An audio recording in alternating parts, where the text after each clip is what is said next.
Welcome to Braunhaven.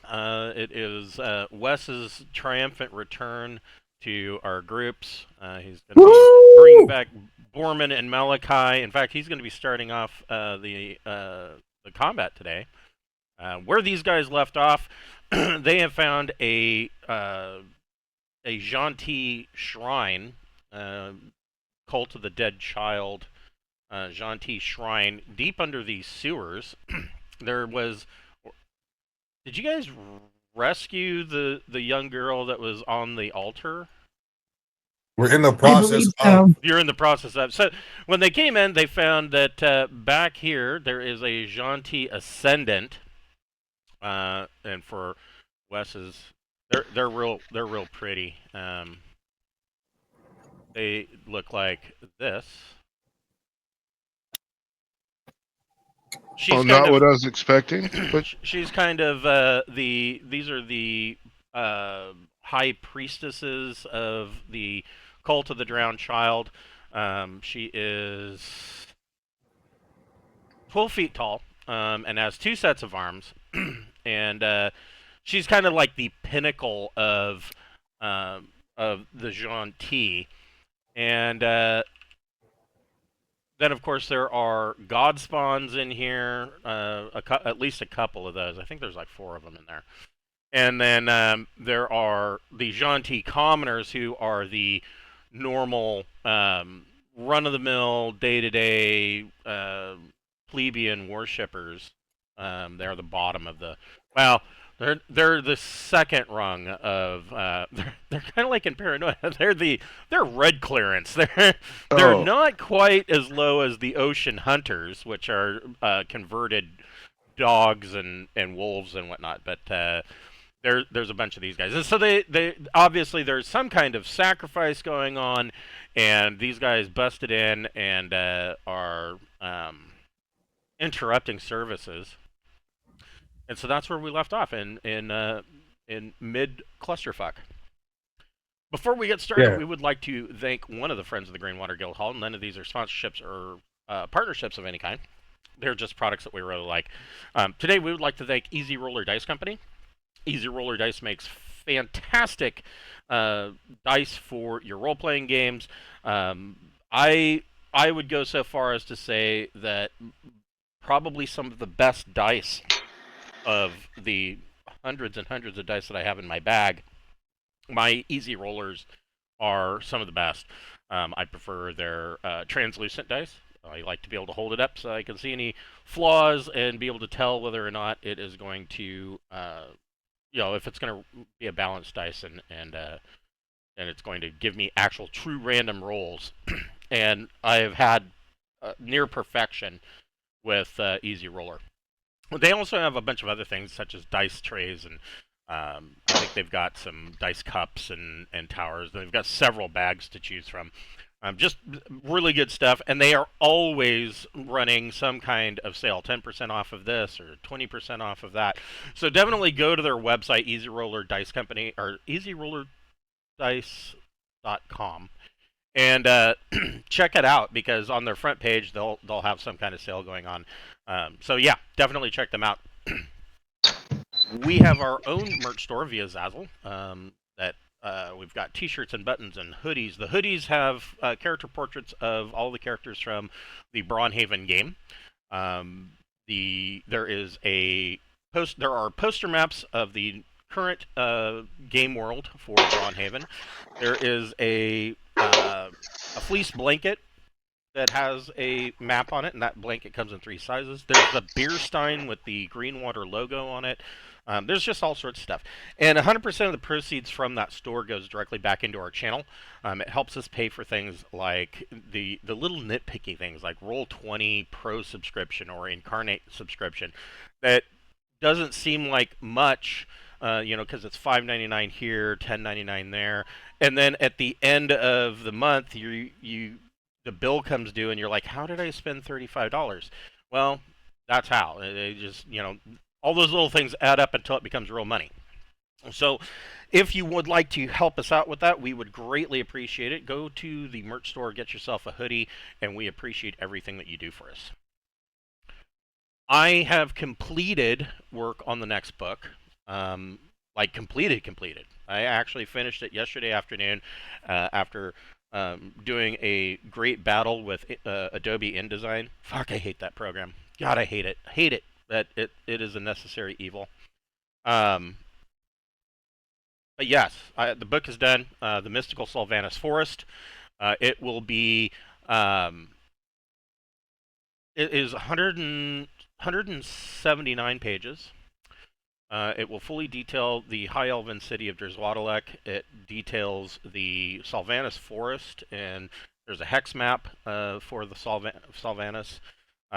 There is a two-part adventure that really showcases the Elven people and what their whole kind of their view uh, on the world, and it also does a full in-depth history of the elves, all the different races, how they fit together, how they do or don't get along, and yeah, I will say that writing it, you'll remember me saying that I kind of had a little bit of writer's block, where I felt like I had lost the thread, and evidently I don't know. Maybe I need to do that more because I was really questionable about how good this book was going to be when it came out, or if I was going to have to heavily edit it.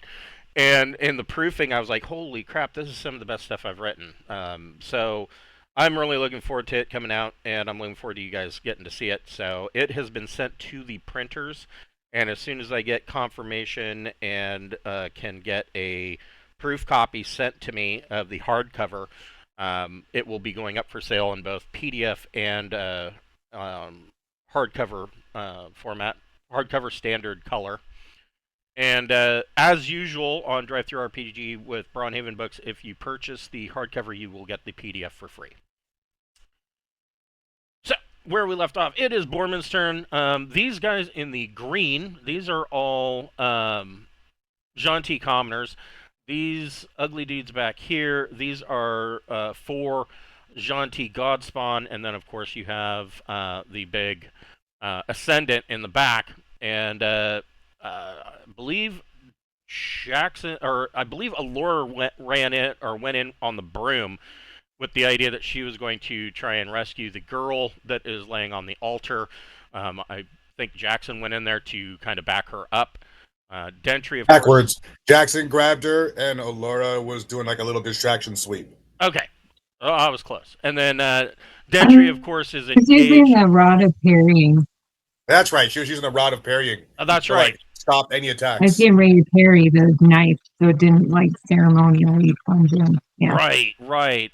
But then he grabbed the girl. So And so Dentry is engaged. Mavis, I But believe, yes, is you're engaged. stopping me from getting stabbed instead now. Right. Yes. And so it is Borman's turn. Borman, who do you want to stick with the pointy in? Well, it just looks like we've got to make a solid line right up here, and these are 10-foot squares. Is that? These are indeed 10-foot squares. Yes. Sorry. You might want to zoom in a bit on this screen. I'm zoomed into 200%. So. Okay. I think I'm gonna come right up here, and do I get to say that I was invisible? Yeah, we'll say you were invisible. All right, no point in marking it because I'm you sticking haven't done somebody. anything, so yeah, you can be Yeah, invisible. well, that's wonderful. That really makes things better. So if I'm rolling, just a quick reminder. So these Xanntii commoners, they have AC 9. They're not even wearing armor. They're your typical shirtless parishioner. And they don't have a lot of hit points. So if you were wanting to do some serious damage with your invisible self and do a backstab, I mean, that may end up being overkill for one of the commoners. They can sometimes take one hit. They've got they've got 9 hit points. So. I was gonna throw my hatchet at the big bad boss. Oh, okay. Yeah, you could do that. You've got a direct line to her. Yeah. So that's kind of how I want to come in there. So I get +4 for the sneak, +3 for that dexterity, +1 for the axe. Let's roll it. That's a nat 20. He's back, and on his first roll, he gets a nat 20. Okay. So that's the game missed you. Yeah, it sure as fuck did. So the max damage would be 12 + 1 is 13. Double that, 26. 26 points of damage. So yeah, you throw that hand axe, and it buries itself right in her chest. And you can see that there is, then it immediately zips back out and back to Borman's hand. And you can see that there is this geyser of this bluish tinted blood just flowing out of her chest. She is pretty badly wounded. The Xanntii Godspawn.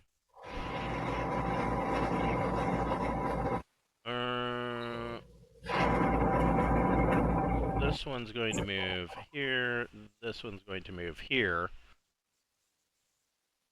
One's going to attack Alora. One's going to attack Jackson. So we'll do those guys first. Wait, doesn't Malachi get a surprise round too? He's not invisible. But I mean, we all had a surprise round last turn. You don't want to give what? them yeah, that's true. You guys did surprise them. So Borman, you get to go again. Okay. Well, I'm gonna throw the fucking axe again. Okay. There's that. So this is only +3 +4. So you won't get sneak attack on this one. Yeah, but I was just so proud of the last attack that this is just to show I can do it again. Okay. Yeah, I can do it again, but I don't because Borman's known for his kind-hearted, generosity and forgiveness. Yeah. Yeah. But what's your Thaco? Borman's Thaco is 17. Okay, so yeah, no, a 9 total does miss. Believe it or not, though, not by much. A 6th level fighter, and it doesn't get to drop till 7th level. If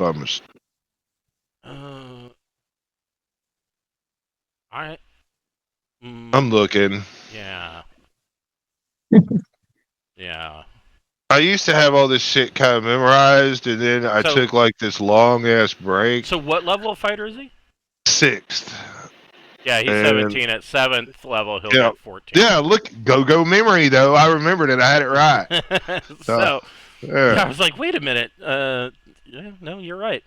It's right there on the edge. Yeah, I thought I was wrong once. Turned out I was right. So Malachi, you can you can also do something. Cool. Will you put those 2 dudes that you moved back, please? Yeah, we can do that.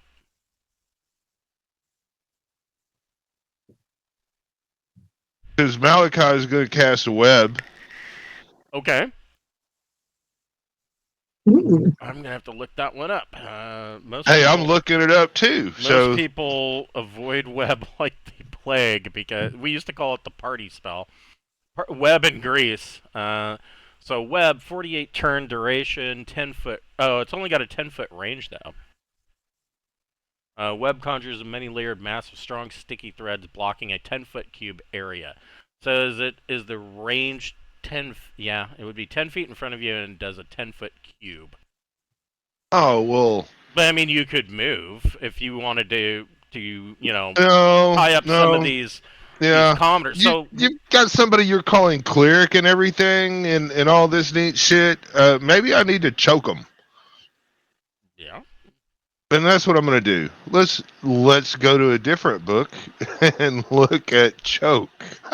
So that was in That's the necromancer. Necromancers. Yeah, choke is at 2nd level, and that puts us at 1 round per level, range 90. Yep, saving throws, save versus spells. Okay, and who are you choking? I want the big bad boss there. I Okay. mean, I want to. I'm thinking if you're choking, even if you don't need to breathe or whatever, that's got to affect your ability to say incantations and cast spells. So And that's what I'm trying to negate. she needs a 12 or better. Well, roll low. Got Oh, a 13. She is not choking. It well, there you go. was worth a try. Yeah, that's my I mean, she's that. still bleeding profusely. Yeah, the game has said I've done too much to the boss on the Right. yeah, it's not going to allow me to do much more. But yeah, those are my sneak attacks, and then Borman's opening thing. You can move your guys back and attack my Okay, so friends. these guys are going to go through with what they were going to do. One attack on Alora, one attack on Jackson.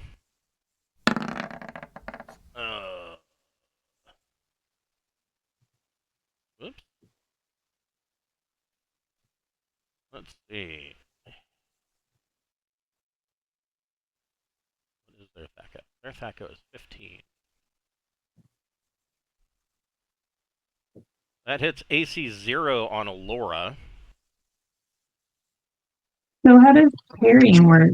Oh, right, the Rod of Pairing. So That takes 4 off their attack. I'm just guessing to see if I'm right. I'm not discounting that. well, you Plus 4 might to be. parry. Let's see. A plus 4. Rod of Did Pairing. I have to roll something too? Or I don't.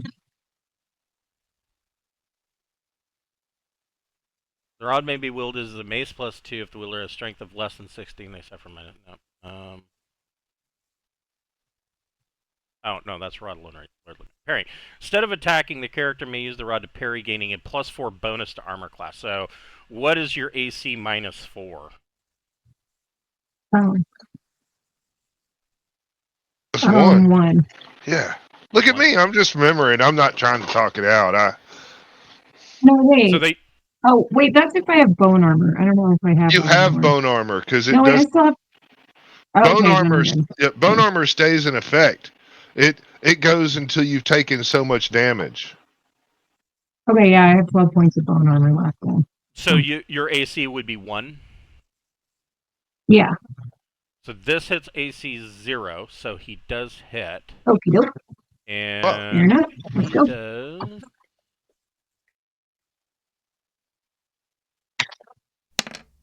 5 points of damage. Alrighty. And on Jackson. Hold on. Bone armor. Any creature that successfully attacks the person with bone armor suffers a D3 damage due to flying fragments and jagged bone things. Yep. So roll a D6 and divide it in half.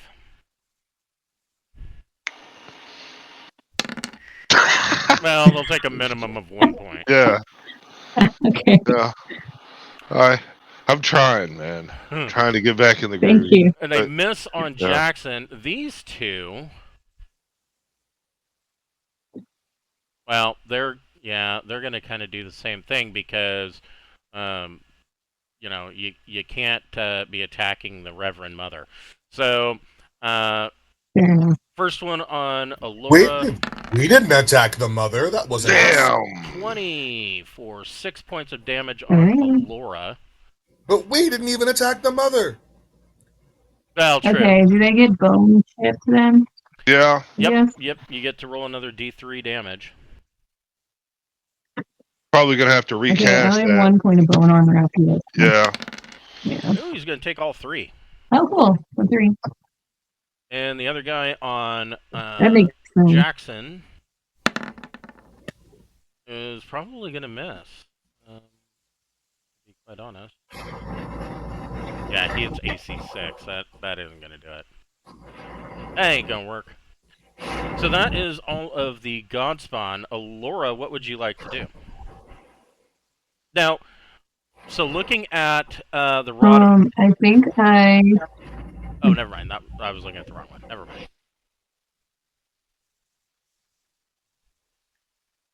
okay. I think what I want to do is use my ring of control humans and try and get all the low-ranking people on our side if we can. Not a bad idea, but let me look at that ring.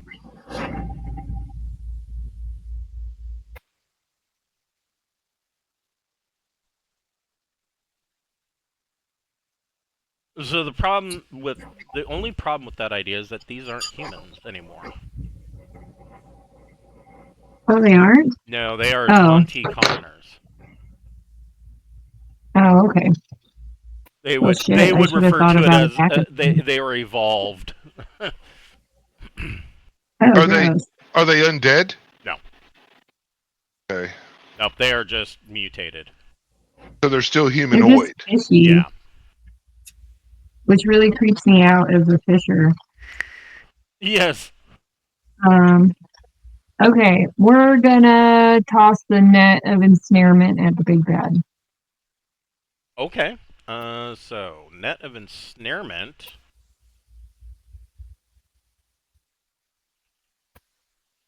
Net of snaring. Just for. So he gets a save versus spells or is trapped. He would, or she would have giant strength, so she can. See here.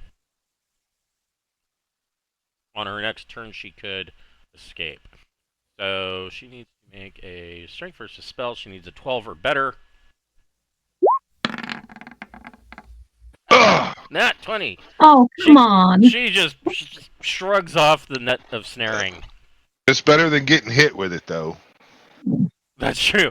Yeah, get those out Well, of the way. I'm gonna move then. Okay. Fuck this. I'm getting out of I here. threw it at her face and went away. Jackson, what would you like to do? Jackson is going to keep running with Homegirl and try and get her out of here. Okay.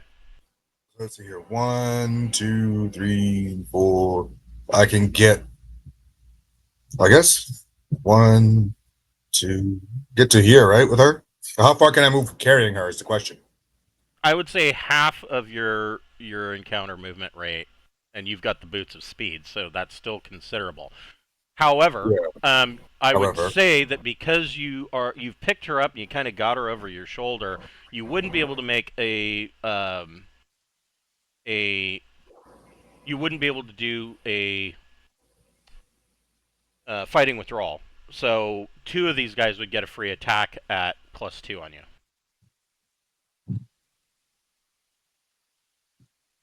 Okay. Look at Jackson being a hero. Mm-hmm. Taking it. 1, 2, 3. That's 30 feet. And what's your movement with the boots of speed? 60. Oh, okay. All right. So I mean, I also ran past. I don't a- know if this one would get an attack because I ran kind of inside of Dentry. I would say probably. Well, yeah, he probably does, doesn't he? Trying to be fair about it. That's okay. That's only going to be like a pat on the back, you know. A 14, but his.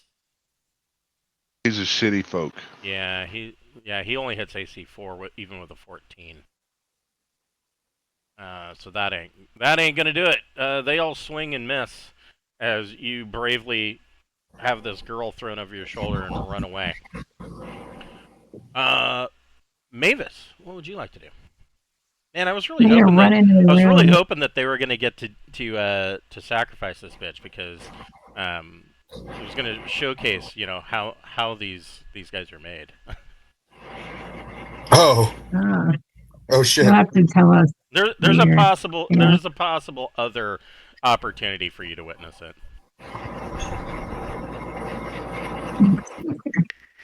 So I'll swing with my mace on the one right in front of me. Okay.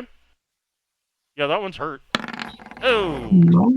Oh no. Oh, come Oh on. no. What the So fuck? you swing and kind of overcompensate, and this one gets a free attack on you with its dagger, and they can't hit shit either. So you guys look like you're dancing. Okay. All right, Dentry, what would you like to do?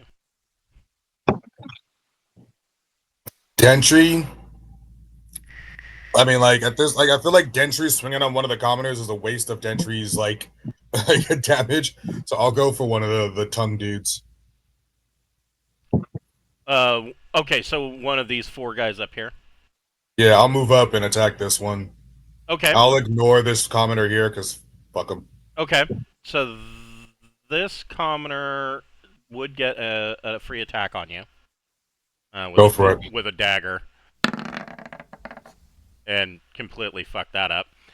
So yeah, you can go ahead and attack this this god spawn.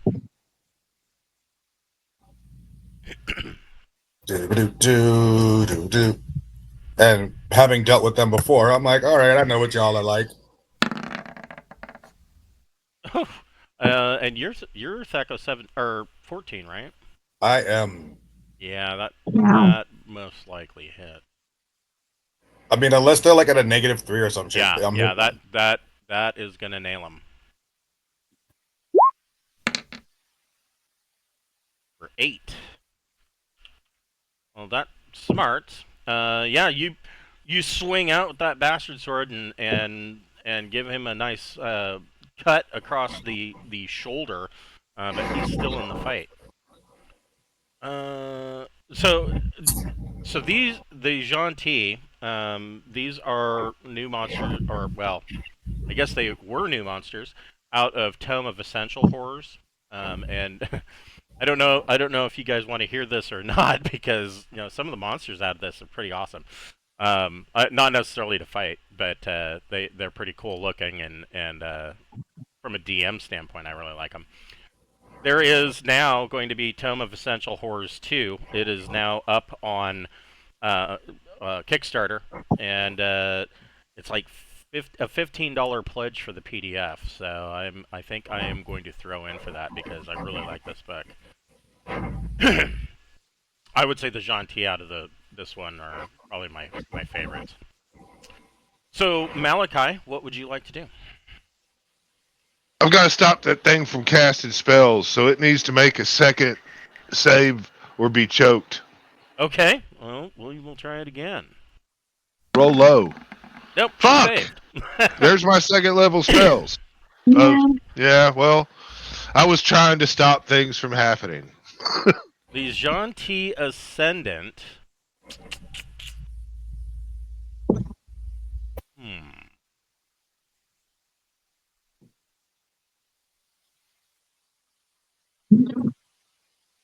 What is she gonna do? She...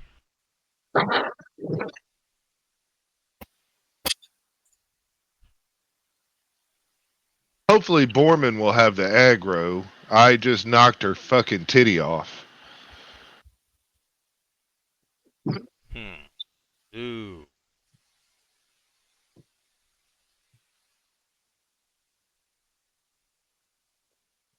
Okay. She is gonna get serious about this.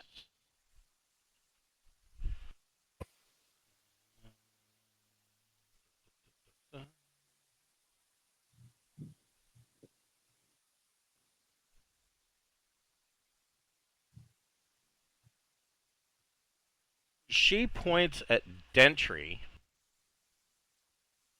and Dentry needs to make a saving throw versus death. Oh fuck! You get a bonus for saving throws due to one of your equipment things. Yeah, though, your don't ring. You? Yeah. I do. This is her only 5th level spell. Okay, and I gotta roll High. over or equal. Okay, over or equal. Okay. Okay. Okay. Okay. You Well, could let me do look it. at all my let me look at all my saves. I want to make sure I have every save accurate and ready. I want to know what all my little saves are. Okay. Okay. But you get to add Dentry's one. got the I've got the displacer cloak. That's not going to help you. That's not gonna help me here. Nope. Wait, is it a spell? It is a spell. It's a 5th level spell. Then I get I get my displacer cloak is a +2 versus petrification, rods, spells, staves, and wands. Okay, then you do get that bonus. Hey, you how dare you try to take away my +2? I didn't. So Displacer Cloak gives you a bonus to spell saves. Because I'm not an accurate image on her cast. Unless she's casting an area effect. Oh. She doesn't have accurate image of Yeah, where I am to that's cast. true, huh? I didn't think about it that way. Yep, that would count. Try to take away Ooh. my oomph, sir. Oomph.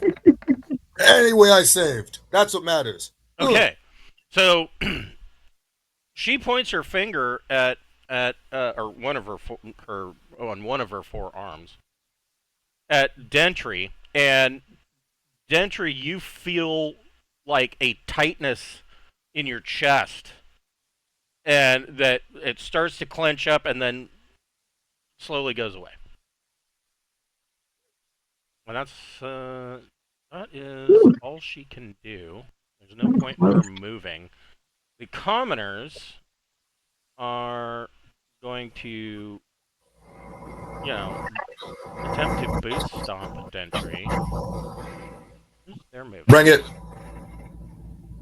40. Yeah, they can all kind of get in there. Well, 4 of them are going to attack Dentry. 1, 2, 3, 4. One's going to attack Mavis. All right. 1, 2, 3. They can't really get in there. 1, 2. 2 of them are going to attack Borman. So, we will start with the 4 on Dentry first. Sorry, my allergies are kicking my ass today. First one on Dentry. These guys just have daggers, so. Ooh. That might actually do it. It's AC -1. No, that's not gonna hit me. Okay. Shit, these guys got to get a 20 or better. Jesus. Miss. Miss. And a miss. So, the 2 19s, they did actually hit your armor, but they don't go through. On Mavis, 1 is going to swing on Mavis.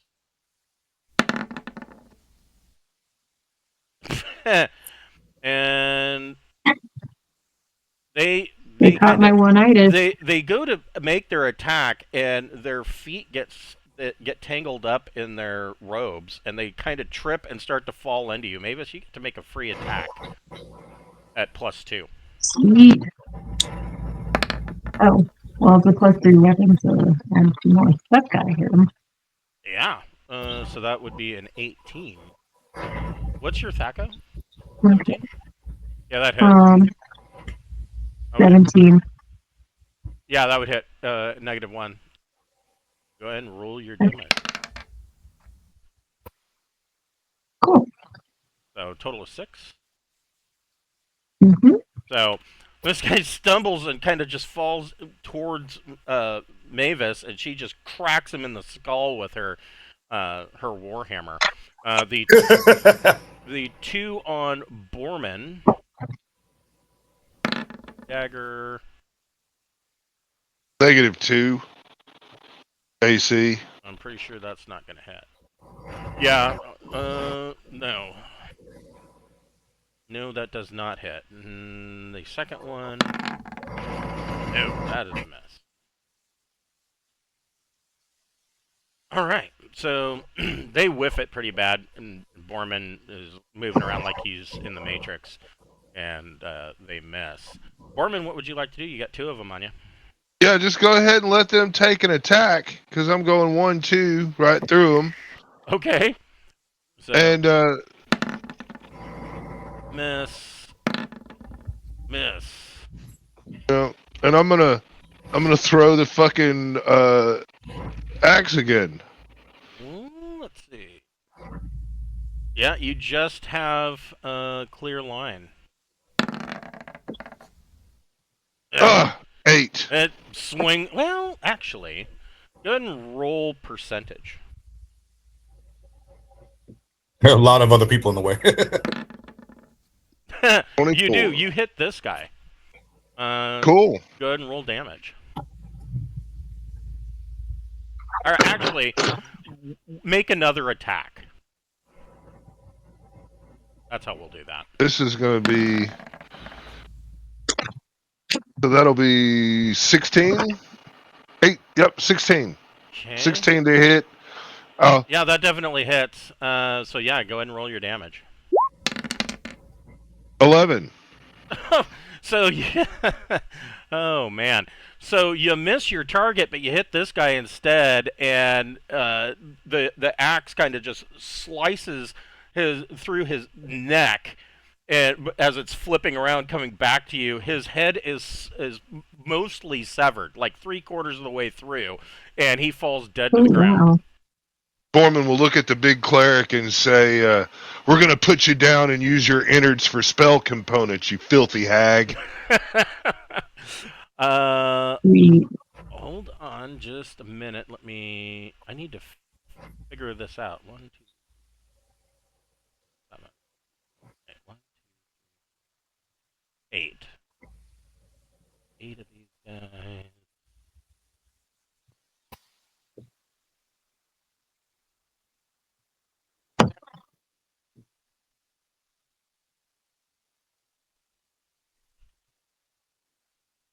And there are 4 of those guys.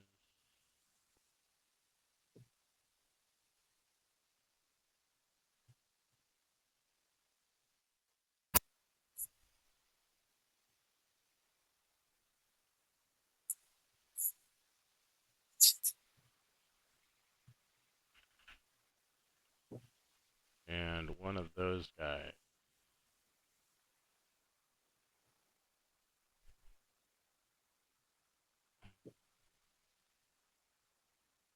Would it explode or something? No, I need to add up how much these guys are going to be worth for XP. Oh, okay. Well, I support that math. I thought you might.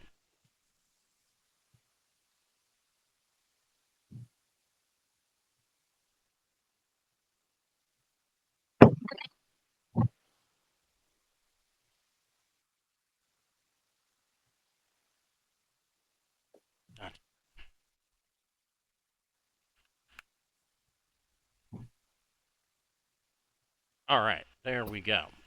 So yeah, Mormon kills somebody, but he not the one he intended to. The God Spawn.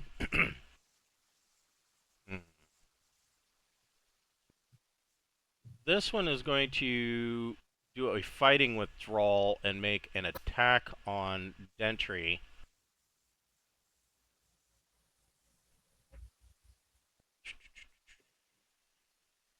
But he's going to try and lick Dentry.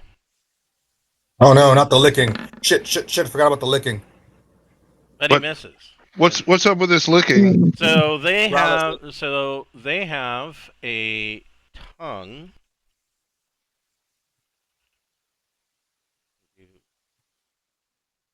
And this tentacle-like tongue can flip out of their mouth, and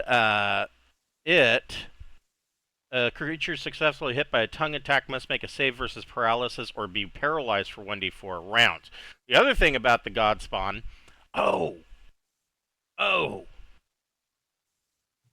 on, I forgot about this. So the guy that you quote unquote killed Oh right, yeah. needs to make a save versus death.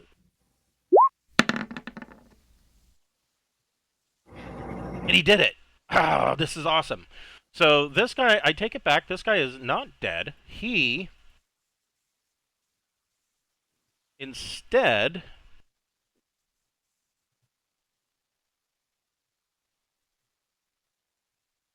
you see that mass of tentacles grows out of the wound where his head is severed.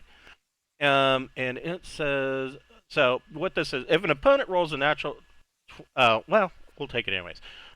With a slashing weapon, the Xanntii, no, he's dead. Never mind. It had to be a nat 20.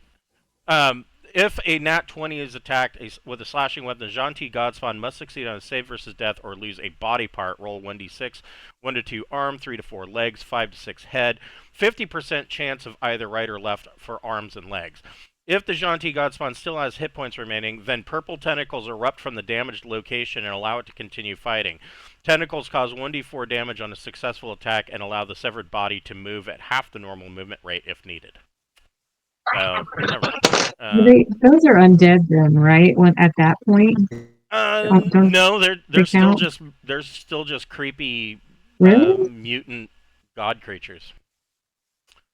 So Yeah. and then this guy, so he tries to lick Dentry, and then he gets to move 20 feet, like right there, trying to get between Borman and the Ascendant. This guy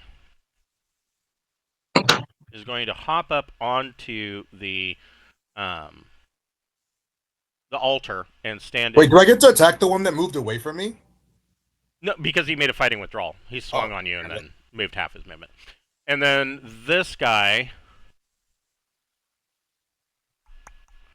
is going to move in here, and he's going to try and lick Dentry. And can't do shit. So, you know, it is what it is.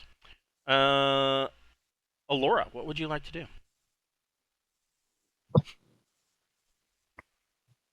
Let me think here. Wow. Creatures.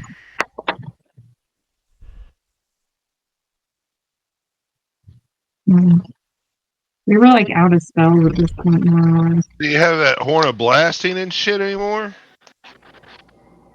I do, and I forgot about it. Yeah. Position myself. I don't.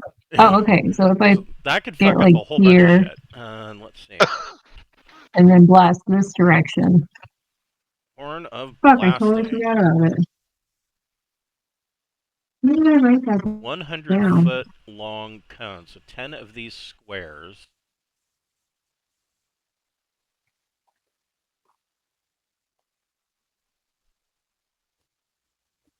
See, we needed you back to remind us of the things we can do. Yeah. I totally forgot. That's what a rule to have going down the sewer thing, actually.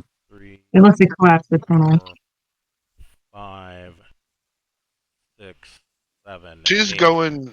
Yeah, it can go all the way through this room, and everybody in that Can I aim it at the big bad though? You could.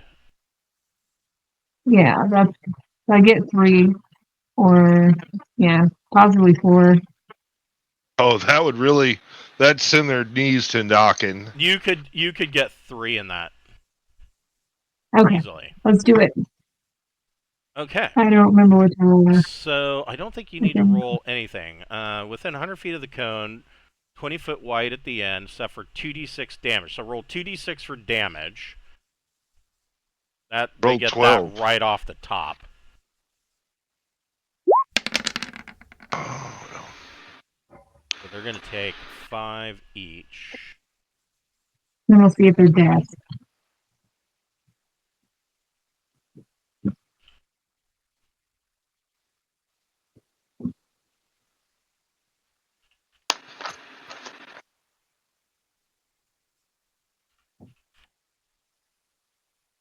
And then they get a save versus spells. So the Godspawn are deaf. Cool.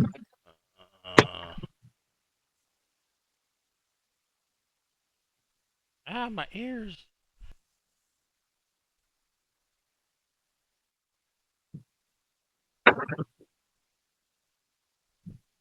And the Ascendant. Oh, wrong dice. The Ascendant is deaf. I don't know what Wow. that does for them, but it sure. So it says affected creature are also deafened for 1 turn. So then, in addition to that,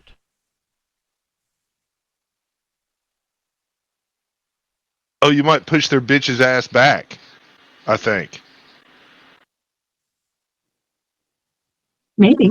I don't It It remember does at have a good. all. let me read the description of this room. So the floor is fossilized coral tile, and the walls and 12-foot ceiling are made of stone brick. There are these pillars here, floor to ceiling, blood-soaked altar. The blood-soaked altar probably just made of stone, and defaced water basin. So this in the back. That might have something in it. Off center on the north wall is a water basin originally decorated with elven motifs. It has been defaced by the Xanntii. There is a iridescent blue water, almost the water, of course, is normally clear or blue, but this is almost like it's almost glowing. It is an iridescent blue, and that defaced stone basin, the horn of blasting catches the edge of this and crumbles this side, and you see this iridescent blue water just kind of start spilling out onto the floor and draining out of the basin. Cool. So that's that's gonna cause that'll put a wrinkle in any future meetings here until they fix that. So that was. And I want The to. fact that it's iridescent and blue is strange, considering all the other water around us is like murky and nasty. Right. Yeah. Where is? And I want to look at. I guess that would be a hazard, maybe. Drowning. No, not a hazard.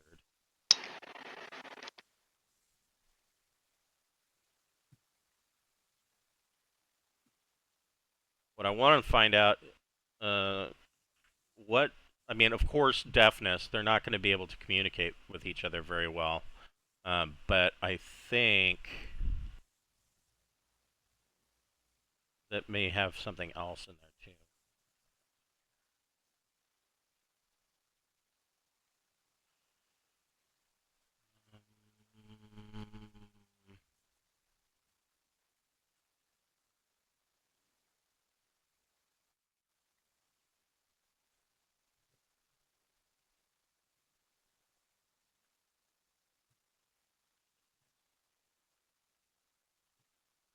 Definite.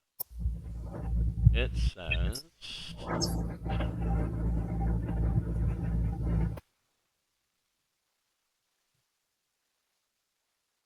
I think that helped us, though. I mean, it did a bunch of damage to their numbers. I mean, if you damage 4 people by 5 Absolutely. points, I mean that's 20 points of damage you did. Absolutely. Yeah. And So you you're mess with their Yeah, ritual for the yeah. future. yeah. Their play pond is Well, they would damaged. be. Although They, you There, might, they would have a hard time communicating. I was wondering if it would affect spellcasting, but no, it's not like silence. But they will have a hard time communicating with one another, of course, and then they would be immune to any future deafening attack. definitely. And how long does it last? It doesn't say. It's permanent. Yeah, you're What permanently deaf. 1 turn, I think. Yes, sir. I'm just trying to guess. Let's see. I feel like it was for a while.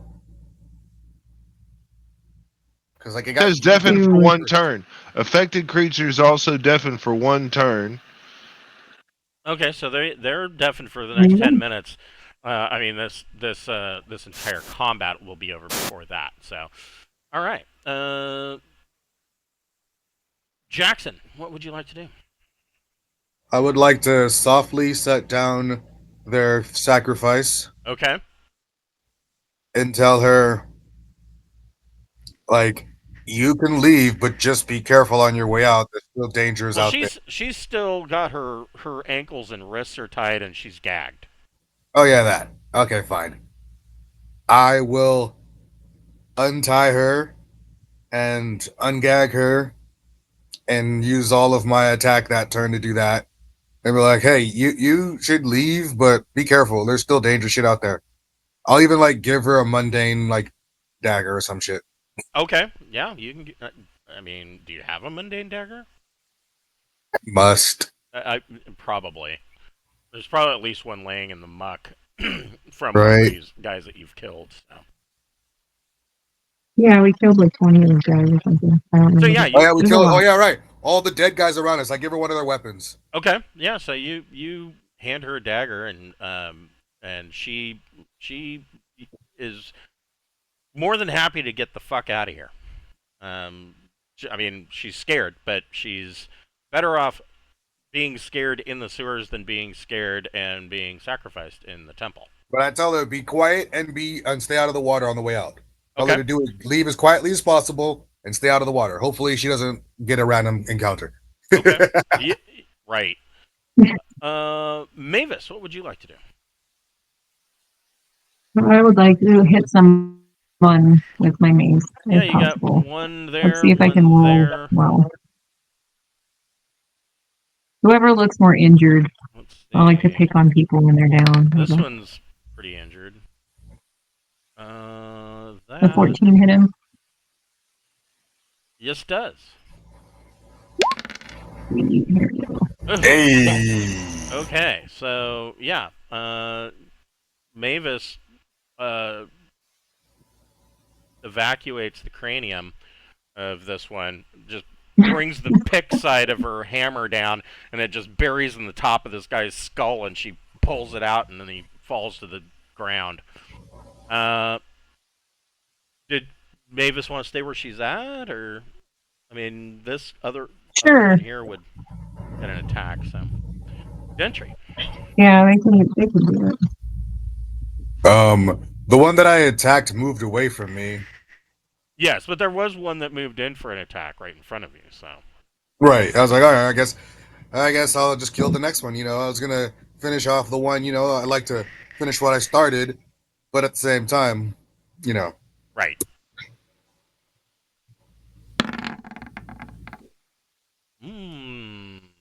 that hits AC 0.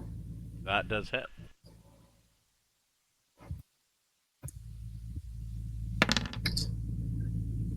Ooh, ouch.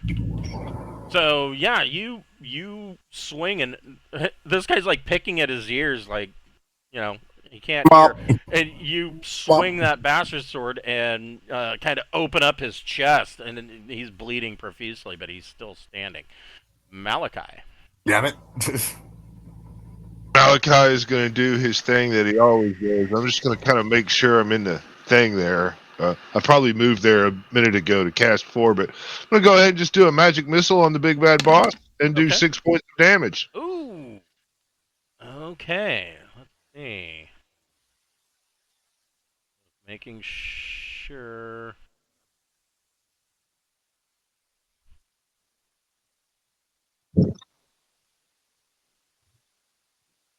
Yep.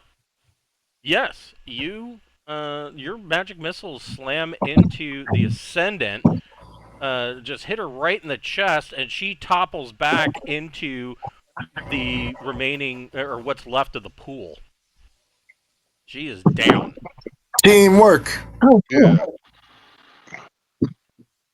That is why I studied the magic user book. Right? Okay.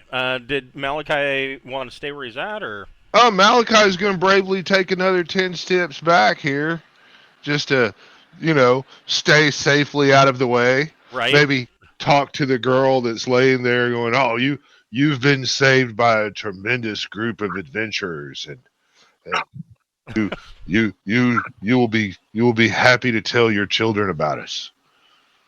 The Xanntii commoners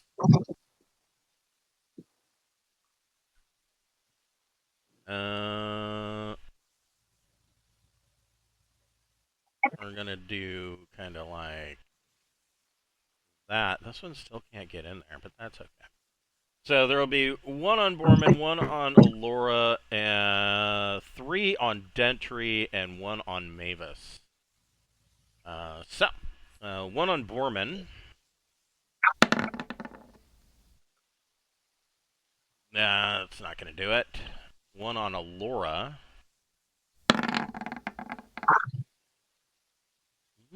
Probably. Very possible. It's AC 1. Yeah. Okay.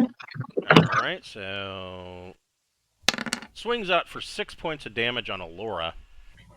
3 on Dentry. Nope.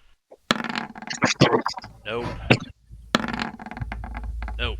The 18 glances off of your Dentry's shield, but the rest of them pretty much miss. My last bit of bone armor exploded. Oh, that's right. So for 3 points. Okay. And then 1 on Mavis. And completely whiffs it. Bravely scares the air. Borman. Okay, go ahead and have your guy do an attack of opportunity. Okay. 'Cause I'm moving. Okay. 14, I don't think is gonna do it. All right, well, 14 only hits AC 4. and then I'm gonna hit this first guy right here with a with throwing axe. All right.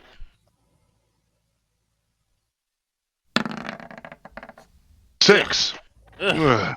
No, that is it. It goes. He ducks and it goes over his head and comes back to you. He's deaf, but he could at least see that. He's going to move in and take a swing on Borman. He's going to take a -2 to that because Dentry's hit him once. And promptly slips on the bloody floor and falls prone in front of Borman. Borman's next attack on him will be at a +2. This guy, they are very upset at the fact that the Ascendant is dead. In fact, well, that will. They must immediately. Okay, so the commoners.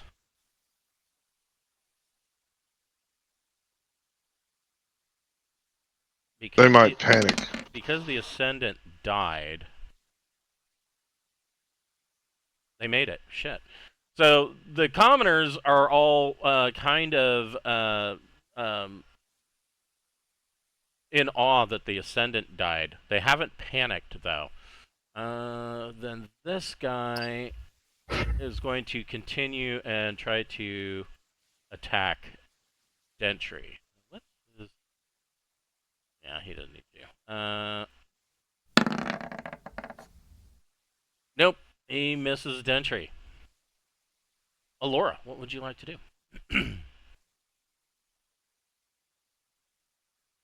Gentry is happy to not be getting his ass kicked this time. Hey. Because last time we ran to these tongue dudes, they put a hurting on them.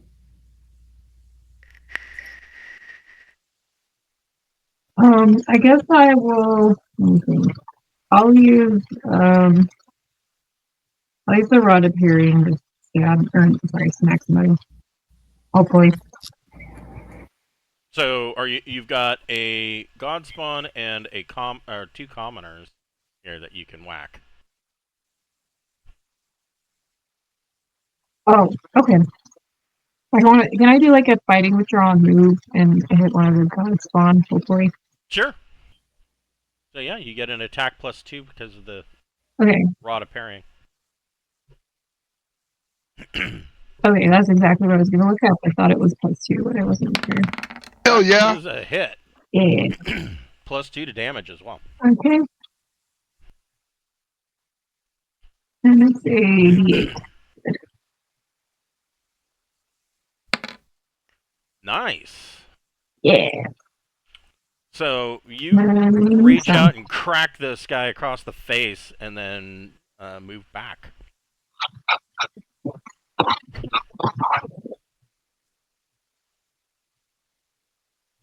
Okay. Jackson, what would you like to do? Jackson is now in the fight.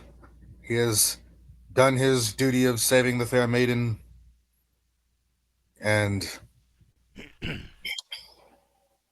I think he's just gonna like go after the first thing in front of him. Like he's like, I just want to hit something, damn it. You got two guys right here that are begging for it. Yeah, let me go after the ones that are anywhere near Alora. That sounds like a good idea. I'll do like I'm gonna run through them to get on the other side of them to put myself between them Okay. because Alora is the squishy, and we do not want the squishy getting hurt. But her bone armor's down, I think. We will protect her while she does other things that are not like the right in the thick of it.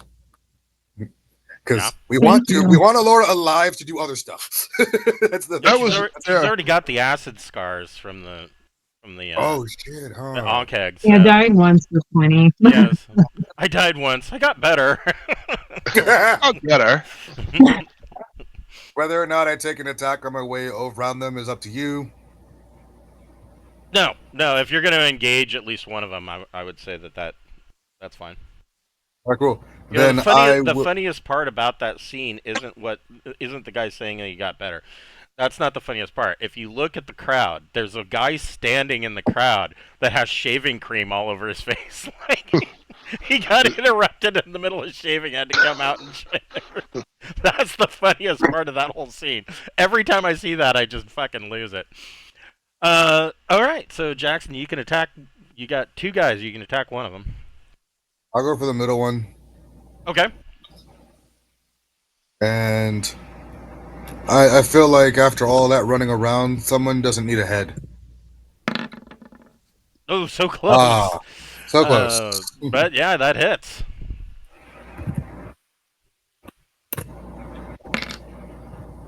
For 7. Well, they don't need their blood either. So you open up their central artery and they just bleed out like within seconds. Mavis. Okay. Time to bust some heads. Yeah, this guy that just swung on you, and they're hurt. Yeah, we'll get. I mean, these guys have so little hit points that, pretty much living hurts. That is a hit. Oh yeah, and you crack this guy's skull wide open, and he falls down twitching and is no more. Excellent. Did you want to move at all? Let me see here. You could move. half your I'm movement. good. There's plenty of opposition here. I'll just hold the line. Okay. Gentry. The licky liquor dude. Yeah. Me no like he. Me wanna hurt he. 15 is going to hit. Yay! Die or not? Oh, for 7. So you open this guy up very, very badly, and he is bleeding profusely and kind of just teetering, and his eyes are kind of, his big black pupilless eyes are kind of getting droopy, but he still Damn sees it. them. In fact, he makes his morale check. Malachi.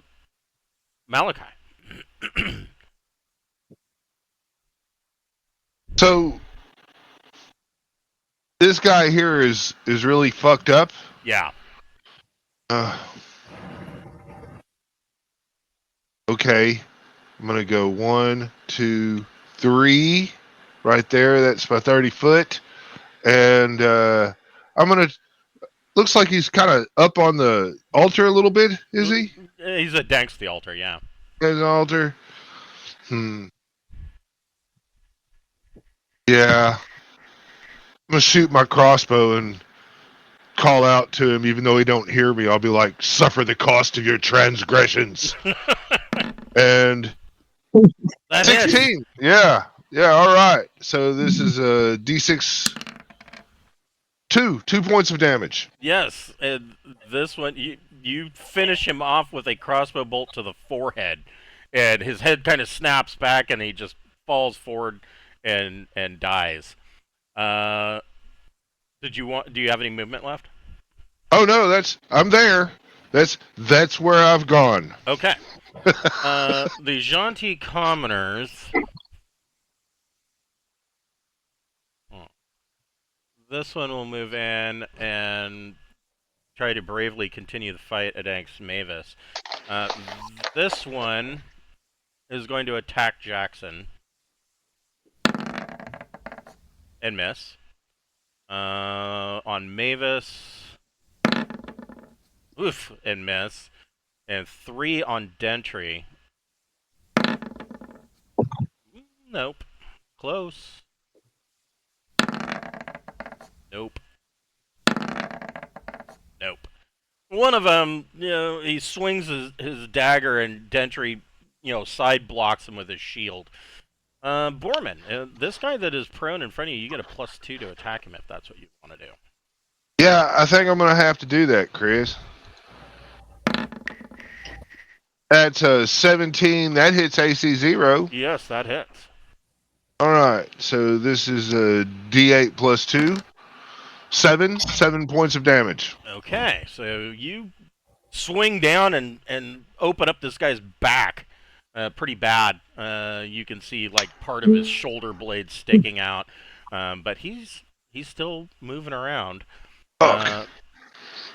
The God Spawn, he of course is going to stand up. Won't do anything to help his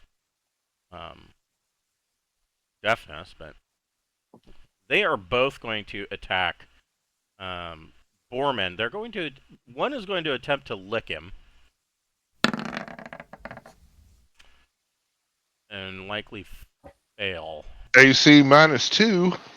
Yeah, that's a failure.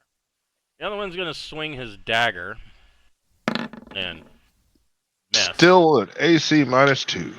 That's all they can do. Alora, what would you like to do? Kill him dead. Kill him dead.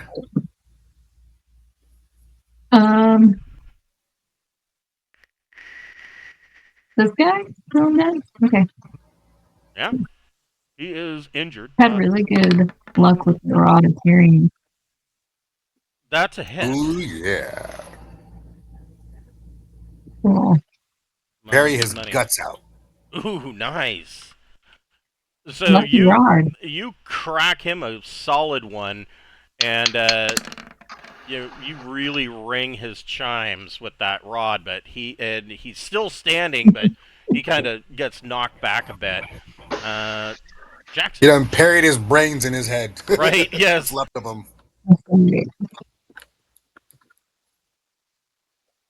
I will go for the finish on that one then.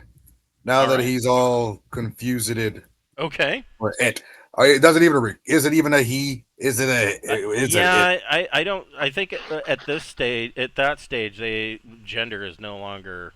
So they are them. Yeah, they are. They have no balls. They are the thems. They are. They have no testicles with which to be testicled, so they They leave They have- caviar. Oh my god! And you take his head. See, after getting bonked on the head, he was Yeet.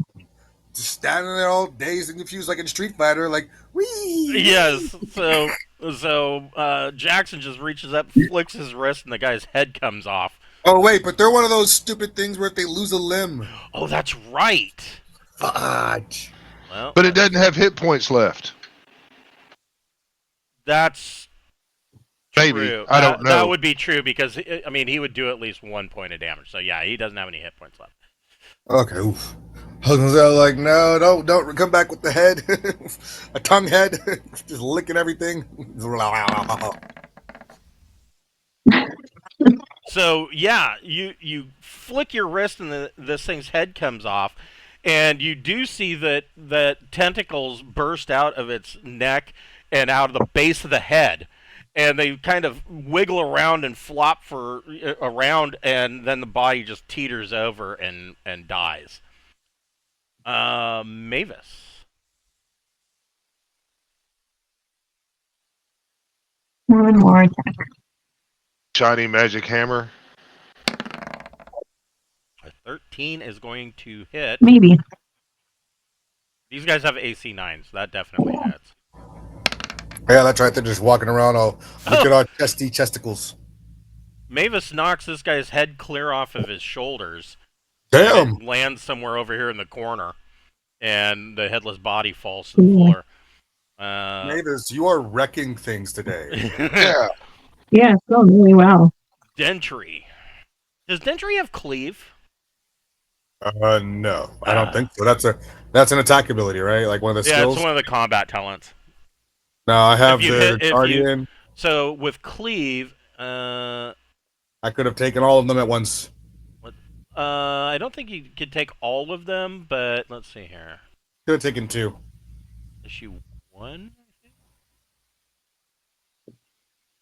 Yeah, it's like if I kill one, I get to continue the attack to the next, right? I think. Let me. That might be one that. The reason why I'm looking it up is because that might be one you want to consider in the future. Yeah. Combat talents. So cleave. When in melee with multiple foes, if the fighter strikes a killing blow, they may immediately make another attack against the second foe. The second attack roll is -2. So Yeah, that would be epic. that might be That's one really- you want to think about in the future, since you're usually the one to be wading into the center of combat. Oh, I will. Had I not taken the plus to the swords, that would have. Right. Yeah, you took weapon specialty, right? Yeah, for the second time. Yeah, the first one was the defender. That defender's paid off a lot, though. Yes. So, Oh yeah.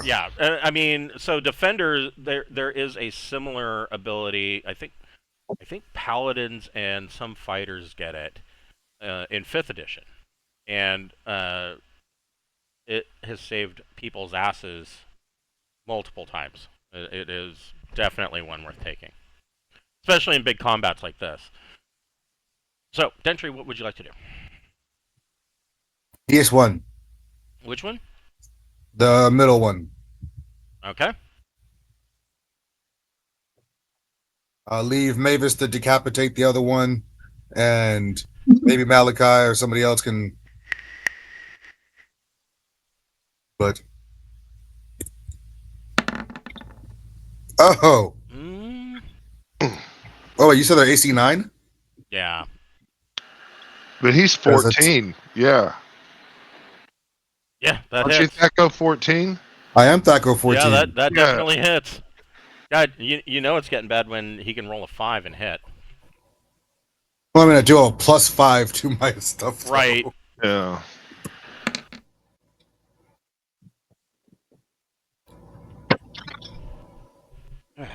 Man. Does 8. You all right? Yeah, just sneezing and stupid allergies. So yeah, you once again, you this time you reach out and open up his belly, and his intestines and whatnot are coming out, and he's kind of holding them in with one hand. He fails his morale check and is kind of stumbling back, wanting to get as far away from you as possible. Malachi, what would you like to do? God. Is this guy here hurt? He is. No, he's pretty healthy. Okay. This is a human-like monster. Yeah, they look. So commoners, it says commoners are an ancient offshoot of humans transformed centuries ago by dark powers. Well, not centuries. This guy could have been turned last week. They stand 5 to 6 feet tall with blonde, brown, or black hair and pale to dark skin tones, the palest of which tend to be those of Xanntii that live in caves. Xanntii commoners can pass for normal humans, but on closer inspection, patches of mottled purple skin are often visible. So they are starting to take on more and more fish-like um, um, appearance. Yeah, right. Yeah. Well, the human-like monster is, I think, the line that I'm looking for. A single human, demi-human, or human-like monster Yep, that would means fit. I should be able to charm. And so I'm gonna look this guy that's on Jackson, and I'm gonna look him dead in the eye and be like, "Feed me your sins," and I'm gonna cast charm. Okay, so he gets a save versus spells, correct? That's correct. Oh, And he saves by 1. damn. All And right. he, Well, he kind of like blinks and at you like what? yeah. Well, God, I had cool things to say for the necromancer to charm people, and it just didn't pay off. But yeah, damn it. So he Yeah, I know. He's gonna hit me. he's gonna swing on you. Yeah, AC 5. I'm pretty sure that hits. All right. Oh wait, hold on. Uh, 18.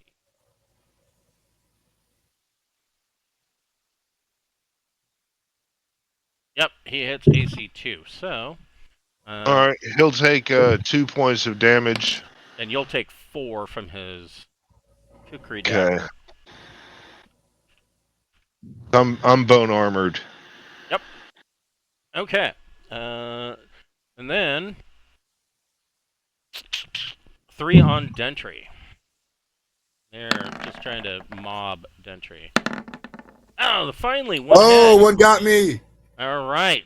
Dentry's going to take 6 points of damage. He goes through. You block the other one, and as you block the first attack, that second guy with the short sword kind of gets up under your breastplate and stabs you for 6 points. And the third, that's the wrong dice. Third one is going to miss. Borman. Wait, wasn't one of them running away from me? Oh, that's true. So he gets to move or half his movement, which puts him right there. He did a fighting Jerk-faced. withdrawal. Stab me as you run away, you jerk. Borman. Man, I've got to finish this guy off in my face. Yeah. What I got to do. So I'm doing the frost brand. Oof. Missing with the frost brand. I think. What's their AC? 7. I don't know. I've got Thaco 17. That's not going to do it. Yeah, no, that is not going to get you there. All right. You Well, swing I'm and in. miss. Yeah. And he's going to try to lick you. And his tongue comes out, blah, blah, blah, and it just completely misses you. He won't be alive next round for me to respond, I don't think. Well, Laura, what would you like to do? Maybe, I don't know. Let's see.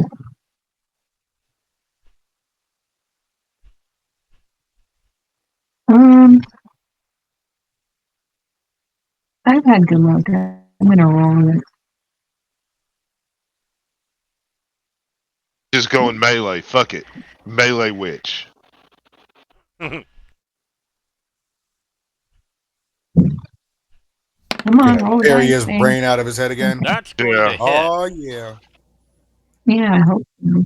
burying people's brains out of Yeah, their. see, it's the rod. It's like a lucky rod. Hell yeah. So you reach out and smack him in the hip. When you hit, you can hear like bones crunch. So now his hip's all messed up. Sweet. Jackson, Jackson is I assume he's. kind of looks. Yeah, I mean, there's this one commoner down here. I'm looking at Malachi like, hey, you got that one? You got that Yeah, one? I'll get him. Yeah. Come over here.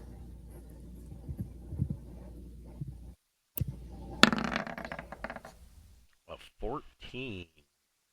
That goes 17, so That hits. Oh, it does? Yep. These guys aren't armored up. It No, doesn't look they like. don't have high armor at all.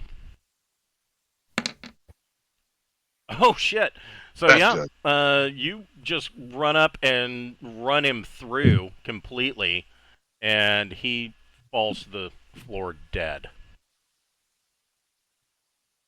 Mavis. More melee. That Hell hits. yeah. Oh, yeah.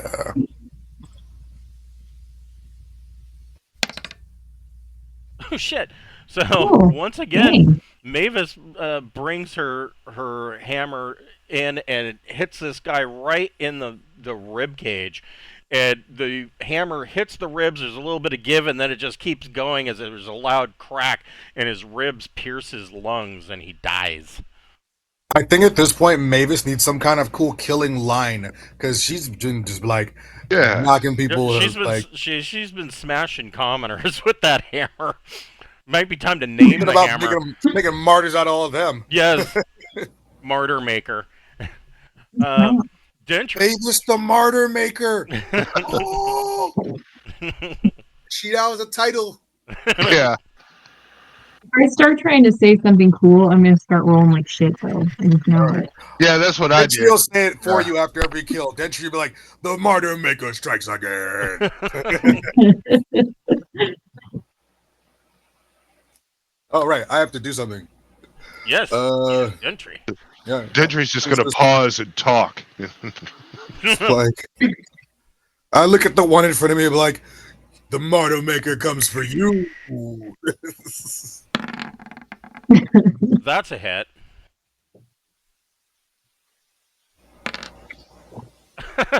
And you just stab forward with your sword, and it goes through the middle of the bridge of the guy's nose, not the back of his head, and he drops. Malachi. Malachi's going to take his +1 dagger and stick that guy next to him with a 9. I got that goes 17. That's not going to do it. Yes, it does. It does hit. All right. I'll do a D4 +1. 5. 5 points. Yes, and you stab this guy, and he drops to the ground, kind of gasping for a minute, and then expires. Your life is mine to reap. This guy goes on the other side of this pillar and leans up against the pillar, holding in his intestines, and kind of slides down the pillar and is sitting on the floor. Borman, what would you, I mean? Everybody can see where this guy is. He is very focused on keeping his guts inside rather than outside. Think about the secret loot before you kill him. There's always some secret something in this place. Like, tell us where the secrets are. All right. Well, I'll come up. Since I'm not attacking, I'm going to come up 4 so I can kind of get there. Is that okay? I would say that we're probably out of combat at this point because he has failed his morale check. Like I said, he is focused on,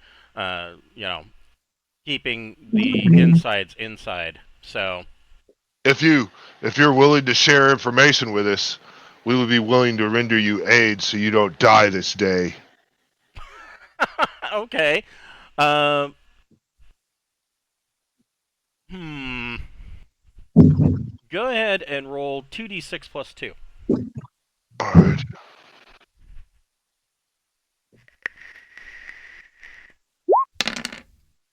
That'll be 9. So he says, it doesn't matter at this point. You've killed the Ascendant.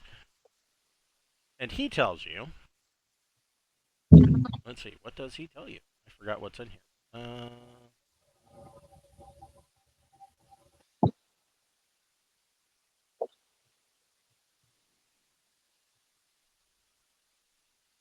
He tells you that there is there is a pull out, like a secret stone drawer under the altar where they keep their, I guess, church collections. And he tells you that take what you will. The cult of the dead god will, or the drowned child will be rising soon to consume this entire city. Please. What a negative Nancy. We're really going to need you to elaborate on that. Like, where exactly is this dead child supposed to be coming from? So Mavis, you can make an intelligence ability check. Oh, fuck. That's not good. All right, Oh, you can do it, man. Don't forget, if you got a bonus to your intelligence, subtract that from your roll. I do not. I have a -1. Oh, So you here, add what? D20 plus 1.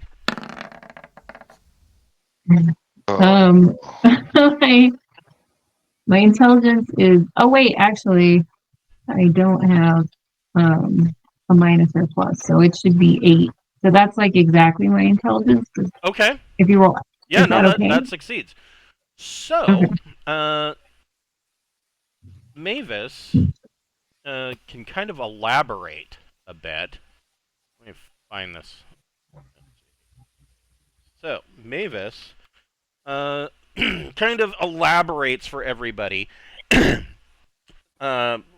basically what the cult of the drowned child is. So, the drowned child is a demigod offspring. Back who knows how long ago. I mean, to the point where this could be a fable. Basically, towards the beginning of time, when the old gods first came into being, the goddess Sadis, who is the goddess of elemental water, she's also known as the Great Wave Mother and the Kraken in the Deep, witnessed the birth of her sister, Frisia.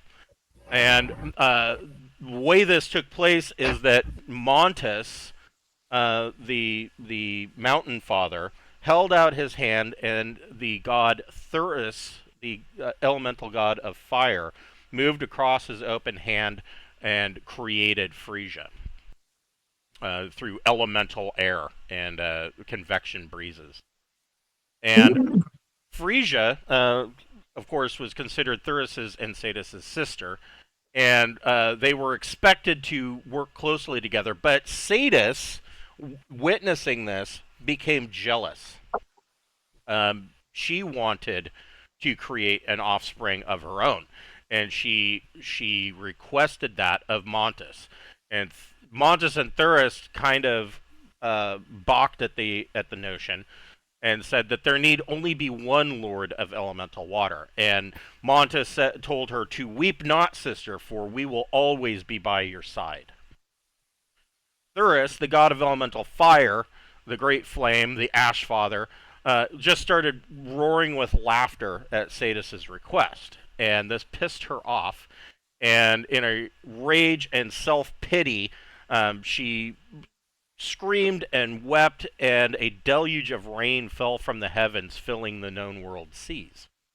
And so Frisia felt bad for her sister, and kind of shared in her anguish over this, causing great storms to whip up over these newly formed seas and create a great maelstrom that crashed against Montus's earth that had been formed, and the combination of Sadis's tears and Frisia's fury flooded the entire known world, infuriating Montus and Thuris. But before Montus could confront Sadis, Sadis left the heavens of the prime plane and she struck out into the astral plane, and she went out traveling for nobody really knows how long, because time flows differently, and she went out through the pinkish purple sea of the astral plane until she couldn't even really see the prime plane anymore. It was beyond, it was just completely obscured, and she just kept going. And she finally came upon another plane out in the middle of nowhere that nobody thought should be there. She was curious, and so she went into this plane and came into contact. The plane was a plane of pure chaos. And she met a being from this plane known as the Unknown Realm. And she doesn't know how long she was there, but when she left and decided to go back to the Prime Plane, she realized on her journey back to the Prime Plane that she was pregnant.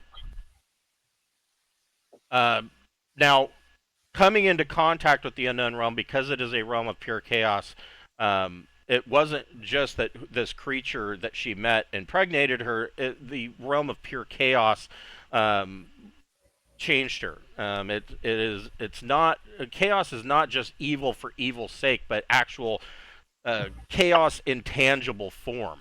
And if she wasn't an immortal, she would have been driven completely mad, but it still affected her greatly. And so she came back to the Prime Plane, and she realized that she was pregnant, and so she dove into the seas of the Prime Plane and went all the way to the bottom and found an undersea cave, and 9 days later she gave birth.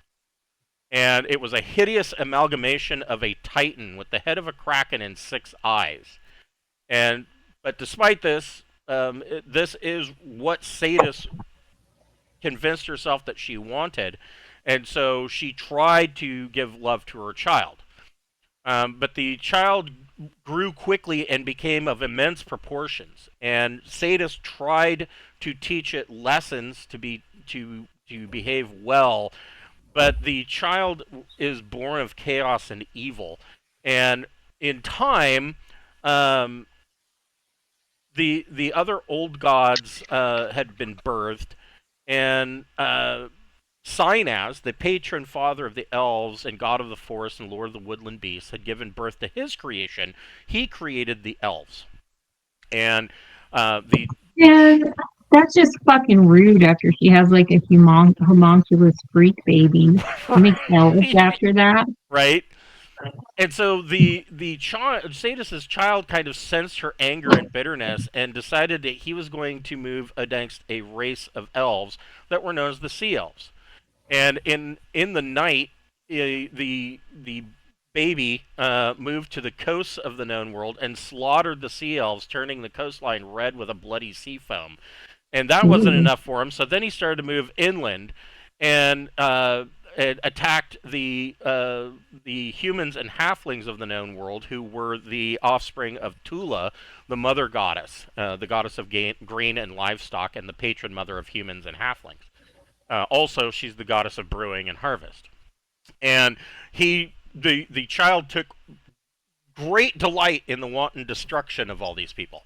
And so he finally left, and in turn, the dead sea elves, or any sea elves that remained, the child altered them, and they became the Sauhagen.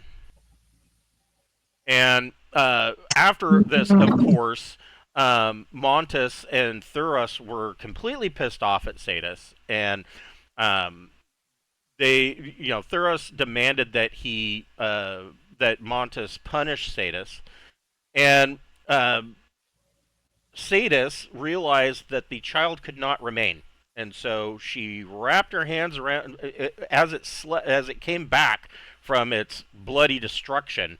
She at first pretended to bathe the blood and viscera off of the child, and then as she was gently bathing it, she wrapped her hands around its immortal neck and strangled it to death at the bottom of her sea. But because it is an immortal, it it doesn't stay dead, and the people that survived on the world that saw this wanton destruction, some of those people started to worship the child as a deity, and their prayers and veneration caused the immortal child to come back to life. And I mean, it is weakened, but it is still with us. And the child realized the Salhagen are not perfect for the they Salhagen raid the coastal towns and whatnot, and but they're not the perfect creation that the drowned child wanted, and so it then created the Xanntii. Now the Salhagen view the Xanntii as abominations, but the Xanntii allow for the drowned child's cult to through the commoners to move amongst the people of the inland of the known world in secrecy and kind of spread. And the more Xanntii commoners that are created, the more veneration and worship the drowned child gets, and the drowned child becomes stronger. And so the Xanntii have become a real threat. They initially started in the far off nation of Orentis, but they have recently just come to, when I say recently, within the past couple of hundred years, they've come to the Braunhaven region, and there are some sects in Erebachia to the southeast, but that is who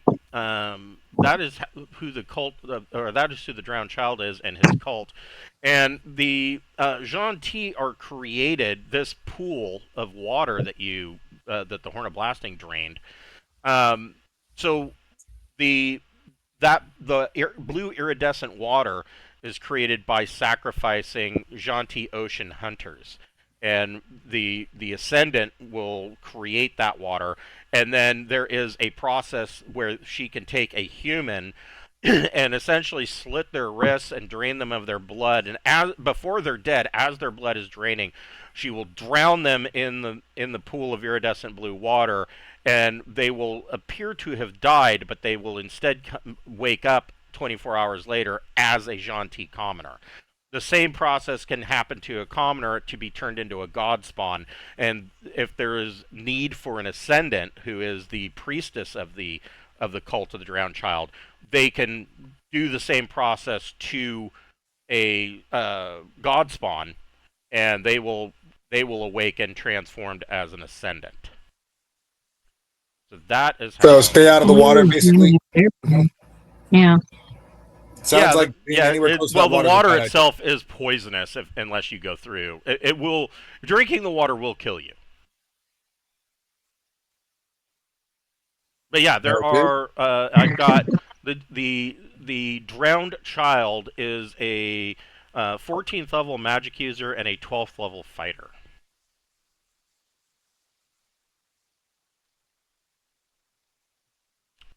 So yeah, there are stats for the drowned child. I heard what you said. It was more of a we don't want no. Right. I mean, so does Mavis think that this is just talking cult shit, or I mean, is something about to kick off? Have we not stopped it? Did we stop it from kicking off? Well, this was a pretty major temple. This definitely put a dent in their plans. The cult of the drowned child, they moved into the imperial port for obvious reasons. You know, the port's been shut down. And in so doing has made it vulnerable And so, that would be why the Cult of the Drowned Child is. It wouldn't be too long before the cult, the Xanntii start moving, in a northerly fashion, perhaps to the town of Braunhaven or into the capital city of Glaustein. You really don't want these guys getting into a seat of power.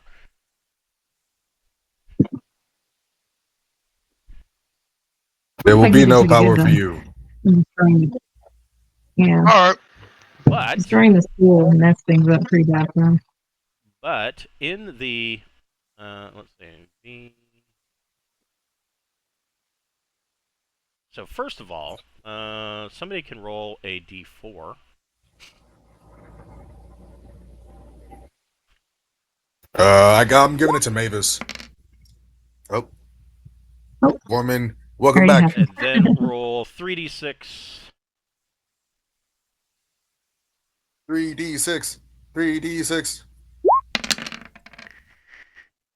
So as he said, there is a drawer right where he said that it would be, and it is almost seamless at the bottom of the altar. And you open this up. The first thing you find, there are 2 pieces of jewelry worth 600 gold pieces each. That's you, Borman. Welcome back. Write down the jewelry.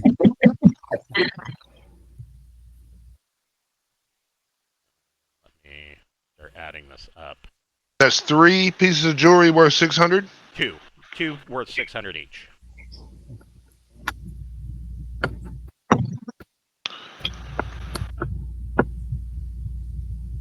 And then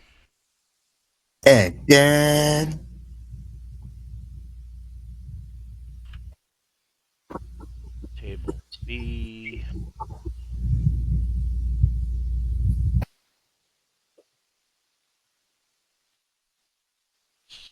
One, two, three, 4, 5, 6, 7. There are 7 percentage rolls. Who wants to make first percentage roll? Oh my gosh. I just rolled, I'll do the so- first. Yeah, I'll do the first one. Nothing on a 94. Second roll. I'll take it.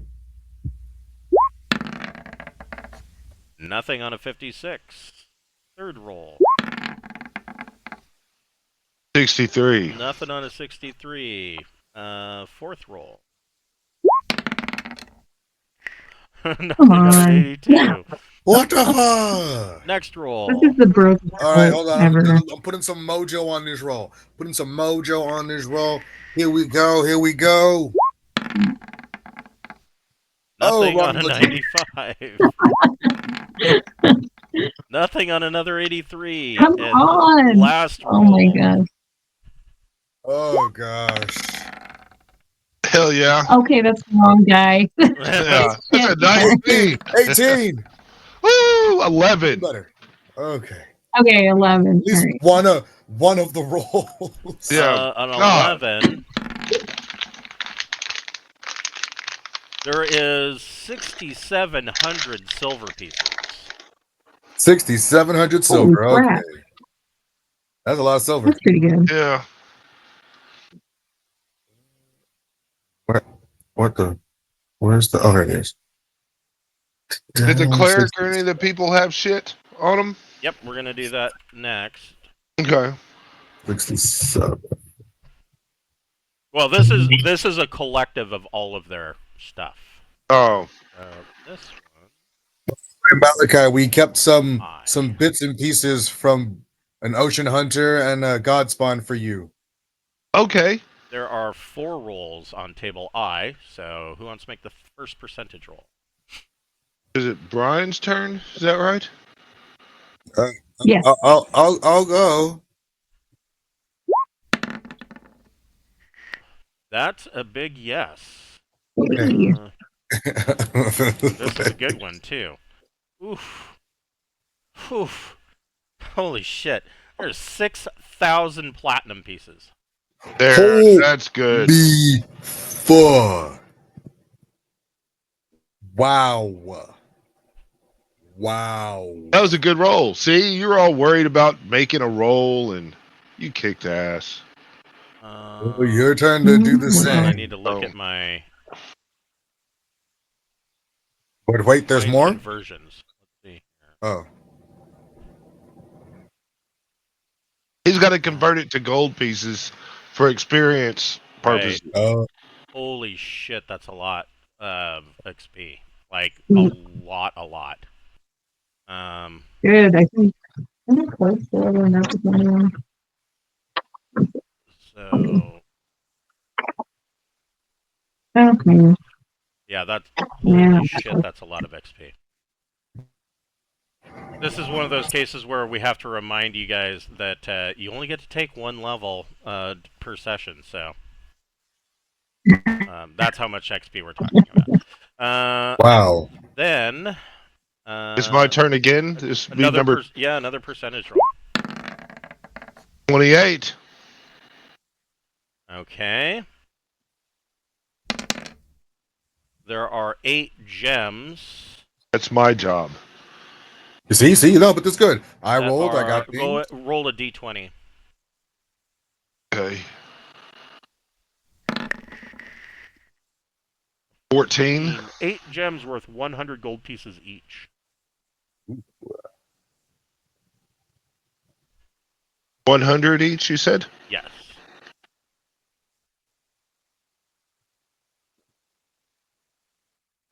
Okay. There we go. On here. We still got 2 more rolls on this treasure table, so that's exciting.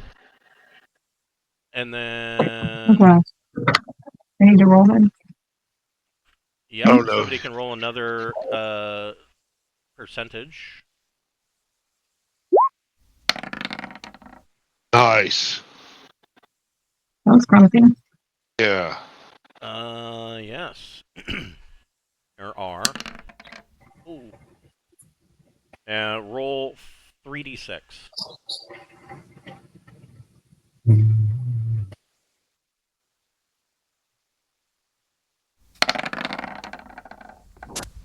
There are another another 8 pieces of jewelry worth 800 gold pieces each. Wow. That's great. On a second. That's 8 pieces of jewelry worth 800 each? Yes. That's what he said. Yeah. Wow. And final percentage roll. That's Brian. Okay. Mm-hmm. Yeah.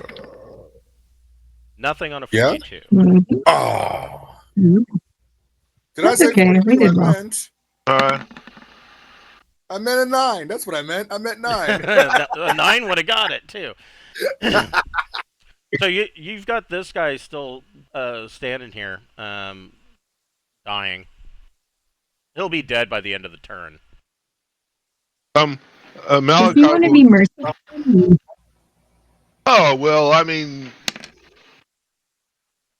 I would. If I'm holding my guts in physically, no. I would think I would run to the grad. Yeah, like, can y'all finish the So job? I think, well, let's see, who would offer that? I guess Mavis will offer a mercy killing if we just want to die. The one character with nothing sharp. Right? They're like, I can blast you in the face with a hammer. Get it over with quick. That doesn't seem like a quick and clean death, but yeah. So Mavis, you go ahead and you can put this guy out of his misery, and Alright. so yeah, that is all that is left in this sewer temple. Give me 1 second, I'll be right back. All right, so what we got while you were away was a ring of water breathing. We have 10 or 13 gems worth 10 gold pieces each. Ooh, I need to write this down. Is that what you're telling me? The gems, yes. The ring, not so much. I think I was just keeping track of all the loot until you got back. I understand. Okay, so I'm now ready. How many gems are you giving me? 13 gems worth 10 gold pieces each. Oh, you're divvying up your stuff. Yeah, I'm giving him back the stuff from before. Okay. and then we saved for Malachi because he likes to gather some of the bits and pieces from the Fallen, right? Yeah, he sure does. We saved some Ocean Hunter bits, and there was some other God spawn earlier that we ran into. So some Ocean Hunter and God Spawn bits. Okay. Yeah, we fought the God spawn here, so you might just want the fresh bits, and I can get rid of the old bits. But if we didn't, you can have those old bits too. Thank you. Oh, there are 50 gems worth 50 gold pieces each as well. Forgot about those. Go to this other place. 50 gems. Worth how much each? 50. All right. And then there's the ring of water breathing that we had to decide who gets it, but we didn't want to decide without you. Right. I mean, I'm open for anybody to have it. Doesn't matter who has the least amount of magic. I don't know. I mean, it would be worthless to give it unless it's just to save him from drowning. Dentry is the only him in water is a bad idea. Yeah, because you're all in all that Yeah, play. give it to Gentry then. Give it to Dentry. Just to save me from drowning, okay. Yeah. With all that heavy armor, you have the highest chance of, if you fall in, you got a problem. Okay. Then I will take the ring of water breathing. So like most of the time, if you were to fall into deep water wearing heavy armor, quite often the result is going to be like you'll drown in like 1d3 rounds. Oh damn. Yeah. Yes. Yeah, that armor takes you down, because you also have to keep in mind that it takes like a turn to take armor off, so you can't get it off fast enough to swim out. You're fucked. Okay, then yeah, I will do that. Dentry's wearing plate, isn't he? Is it full plate? Where is it? Yeah, full plate. Yeah, that takes at least a turn to put on and take off. So Just yeah, that's a problem. Plus, I imagine, half-orcs don't seem like they're probably very buoyant. Like, like an English bulldog can't swim because of their chest; they'll drown. It's true. I'm more I muscle can than imagine half-orcs are probably very similar. They're just not water creatures.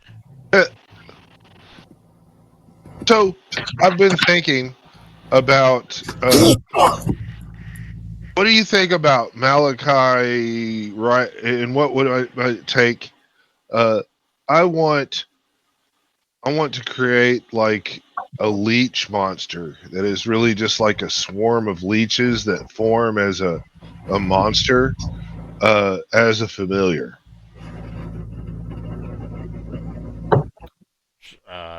Sure.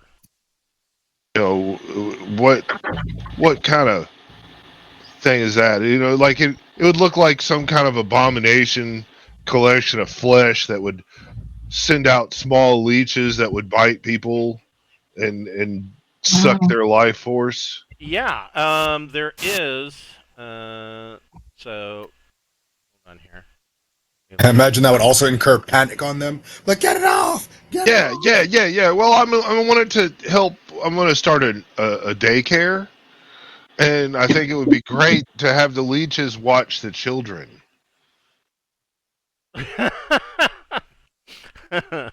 So there is a. I thought it was a necromancer spell. Maybe it's a ritual. There is a fine familiar ritual, but I'm kind of wanting to customize my abomination. It wouldn't be a golem.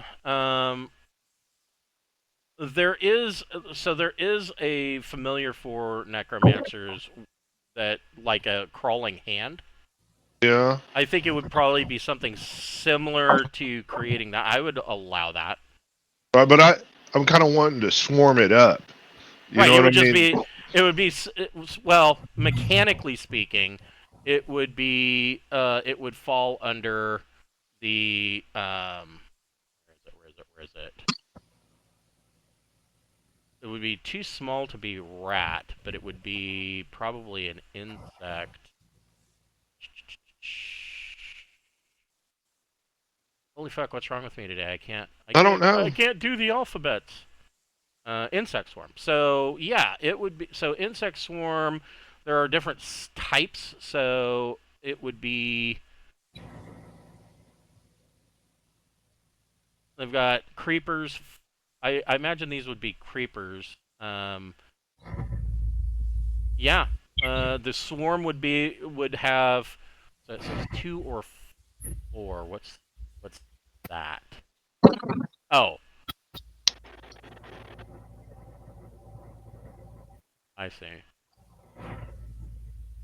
Yeah, you could create a familiar up to 4 hit dice of this. Now, Okay. something to keep in mind is that with familiars, and I don't, we haven't really, it's not really in the game as of yet, but going from AD&D First Edition rules, you don't really want your familiar to get into a fight. Correct. Because if they get killed, then you take psychic damage from it, and up to their hit points, and you can't create another familiar for a year. So Aw, maybe what I'm really trying, yeah, heartbroken. maybe what I'm trying to do is actually make a pet abomination. But I, d- I get the hit point bonus and all that you get from it, well, right? there are other benefits to it being a familiar. Would be that you do get a bonus to hit points based off of its hit points, and you can see through its senses. I want to say up to 300 feet away. So you could and this is one of the reasons why a lot of times, so a lot of casters will choose like a quasit demon because they can turn invisible, Right. Or they will choose like a cat because they're very stealthy, and they can send it up to scout around for them, and they can see and hear whatever their familiar sees and hears. But And I want to say that you can use your familiar to cast a spell through as well too. So there is some benefit. It's not, but you certainly don't want them to make any kind of. You don't want them to get into melee. I was trying to think of something that would be more necromancer like, and I thought, a bunch of leeches that were like a big puddle of leeches that flopped around, Yeah, and that would be fucking that gross. that Yeah. that would be good, a good necromancer thing, I mean, it would take a little bit of time for like a recon, but that would be amazing because no one would worry about leeches Yeah, they would go through ever. muck and I could shit. have sworn. I'm now getting to the point where I've written so much stuff that I forget what I have and haven't written. Oh, here. Exact matches. Familiar. On a location. No. That's not what I wanted. Sending. No. Oh, yes. Yes. Find Familiar is a ritual spell. It's a first level ritual spell. So a first level ritual spell can be done by a. Probably help if I looked at the right fucking. Any kind of spellcaster, I think, can do that shit. Oh my god! We found a error. Oh, it wouldn't be in this book because it's in the other book. Okay. Nope, it's not an error. I was like, did I fuck this up? No, I did not. In Oktoberfest. Yeah, that's where the ritual magic. Well, there's ritual spell. I put in a huge number of new ritual spells in a treatise of Yeah. magic and spells, but ritual spell. So yes, I knew it was in here somewhere. Find familiar. Yeah. So 3,000 gold pieces per familiar beyond the first. It would just be 3,000 gold pieces. The ritual attracts a familiar spirit to the caster. The familiar spirit will typically incarnate as a small animal or basically whatever you want. The incarnation of the familiar is determined by the Find Familiar table. Yeah, it says bat, cat, dog, ferret, owl, rat, raven, toad, or none available because you will have to roll on it. But there are stats for it.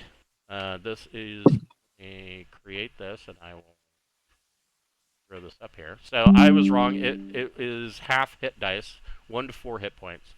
Hold on a second here.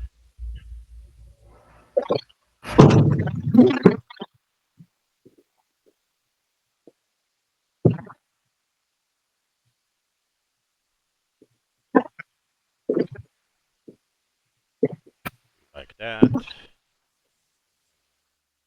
Here. Like that. And then.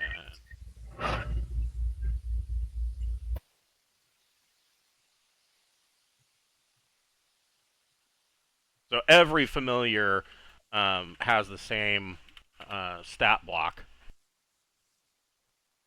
So they are a half hit dice creature. Right. And they would look like. They would look like this. But they have morale 10. They have the same alignment as you. Third level, they're counted as third level for saves. Thaco 19, 120, 40 movement. And like I said, I would say that the XP for this would be a third level insect swarm, as far as XP would go. Not that you want to kill your own familiar, but Well, it no, that says causes psychic damage. it retains its former intelligence and will be the same alignment as the caster. It will faithfully serve and obey its master unless it is dismissed or the master changes alignment. A familiar retains a high level of its former mind and can communicate with its master for 1 hour per day each day. This is determined by the alignment. Lawful would be it can communicate at high noon, neutral at dusk or dawn, your choice, and chaotic would be at midnight. A familiar can share its sense of sight and hearing with the caster for 1 turn per day. During this time, the caster is in a deep trance and can take no action, so you wouldn't be able to caster it. So, the master of the familiar gains the hit points equal to those of the familiar as long as the familiar lives. If the familiar dies, the master permanently loses double those hit points. A familiar's master gains levels to ritual casting equal to the amount of familiars they have present during a ritual. So if you're a familiar, if you have a familiar, it adds to the levels that can be used to cast ritual spells. So yeah, there's a lot of benefits to this. All right. Well, yeah. I guess I'll do that when we get to a spot where I can work on such things. Yeah. Thank you. Yeah. And so yeah, ritual magic is bullshit. So like a first level spell is it can be the ritual can be cast in 1 turn, so it'll take 10 minutes to cast. But the next question is, I mean, this door can be shut and shimmed, so it would be stuck. And you've basically killed everything in this room. Do you guys want to make camp in the sewer? Yes, desperately. I'm out of spells. All right. Yes, Cool all with of the that. camping. But nowhere near that pool of water. Well, the pool's kind of, all over the floor at this point. Cool. So, on here. I assume you're setting up some kind of watches. Yep. Timex, Rolex, and then just basically, your cheap swash watch. Remember them? Oh God, I had a Swatch watch. I loved my Swatch watch. Did you know that they're still in business? They're still making watches. Wow. Look at him Believe go. it. I Yeah. actually saw, and it's funny because I found that out, and then like 2 weeks later, uh, there was a commercial for it. Like I forget what streaming service. I was like, holy shit, Swatch really is making watches. They're not quite as ridiculous as they used to be. They're still pretty ridiculous. I wouldn't wear them Right. today, but they still look very very 80s. But yeah. Okay, so you successfully complete a watch, or can successfully. Wow. They're not cheap. No, no, swatches are fucking expensive. They weren't cheap back in the 80s either. Which how the hell was it that we were walking around in the 7th and 8th grade with fucking Swatch watches? I mean, our parents must have been loaded. That's a good point.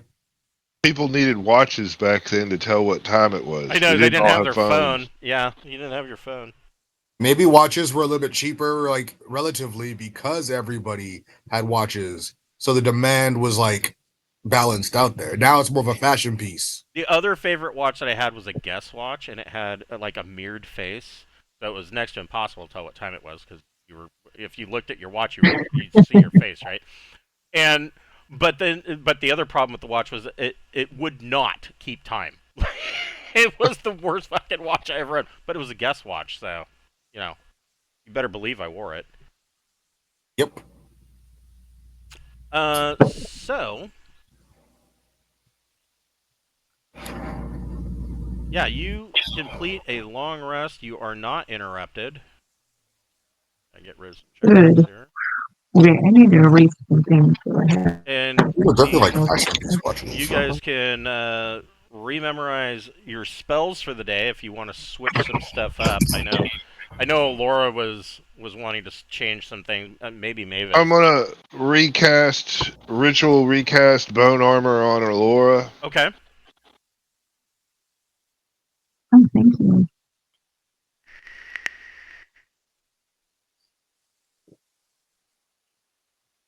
Let me know how many points. Oh, it's 12, isn't it? I don't roll. Okay, cool. It's based on Oh, you math. don't? Okay, it was 12 last time. All Yeah, right, cool. it's based on math, but I'm gonna look it up just to make sure.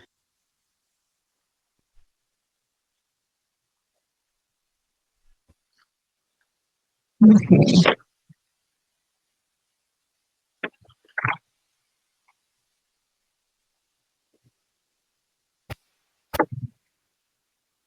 I need to stop looking at these watches because they actually, some of them look kind of fun. Yeah. Right. I know. Some of these are like, hey, this is actually kind of cool. Yep, it's 12. I get another level, you'll go to 13. Oh, cool. All right. So Third. you have explored to the end of this line. If you want, where would you like to go? You can move your exploration movement rate. I guess we're leaving, aren't we? I mean, you guys have Is been this here. all the treasure, you think? Yeah. No, there was another part of the path that led somewhere. Yeah. Back here in what room was this? Back here in, I The believe it was room the with the aquifer. grate. Let's see. Yeah. Yeah. So back down here, there was a path that goes to the south that you haven't investigated. I don't even know why we're in the sewers. So So there's a Oh, couple. remember We that had a map? treasure There map. is a couple of reasons that you're in the sewers. One, the first and obvious reason is that one of your treasure maps marked the sewer grate that you guys entered into the sewers as where the treasure was. The second reason is that so these guys they helped out Martin Deaver at Deaver's Salvage, and they scoured the bottom of the bay, and they found the shipwreck of I forget the name of it. Anyways, yeah, the Maiden of the River, and they looted it, and Martin Deaver, when they got back, shared. He split the loot 50% down the middle. But when they got back, he had the shit kicked out of him. Somebody beat him up, and he said that that other group of adventurers came into town, and they wanted to know about a lost or a lost tomb, ancient tomb that has been fabled and rumored to be beneath the docks district. And it's as far as Martin Deaver had heard about it. He knows the rumor as much as anybody else. He thinks it's just a rumor, but he said that he had heard a long time ago that there was information on it in the Imperial Customs building. And so these guys went to Imperial Customs, and they found this map. Here it is the which map is that? It is, Have we found this other party? Have we run across them yet? you have not run across them yet. No. Hold on. I take it we're enemies. Well, All right, they're yeah. normally not nice. They've been running around beating up and killing people all throughout the port. And I need to roll for my hit points, right? For the sleeping? yes, you guys can roll a d6 to regain hit points. 2. And if Mavis or Allura want to do any healing, you can. We're like out of spell slots, so But we also have that rod you can touch every day, right? we used up like everything. Okay, Borman and I know that I put Mouse this I in can both here. get. Did we do our long rest though? I mean, like, Yeah. shouldn't you have gotten spell slots back and all that stuff? Yeah, we did. Yeah, that's true. I got Okay. my natural I thought you- healing. Yeah, I did fine. This was the rough. Okay, everybody's all right. This was the rough map that they found in the Imperial Customs. Well, that looks kind of like this place, doesn't it? Yeah. Yeah. And we found out the symbols like relate to like stores above ground. Like the diamond is next to the jeweler up above, and the shield up there is like an inn Right. Okay. or tavern or something. Yeah. Well, I mean, we have to. I guess we should explore the last area that you guys haven't been in yet. Is that 5 your sleep healing, or is that 5 the smack us with the healing rod? The 5 was just me doing healing for my character overnight. The rod I can. Here we go. Sweet. And then You are whoever yeah. else needs it. Does anybody else need it? No, I'm good. Yeah, I've had a wonderful time. Been resting in the back. Do you have to roll it for each person? Moving in to save the day. Yes. Yes.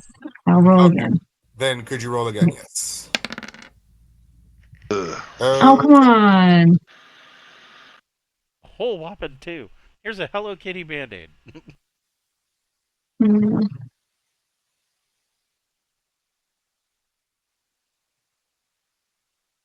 Mm. All good. It's still healing. I'll take it.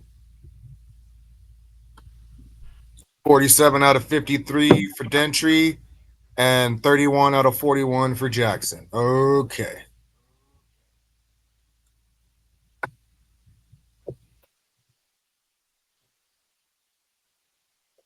Okay. Now we just walk back down this path and hope we don't find that dead sacrifice.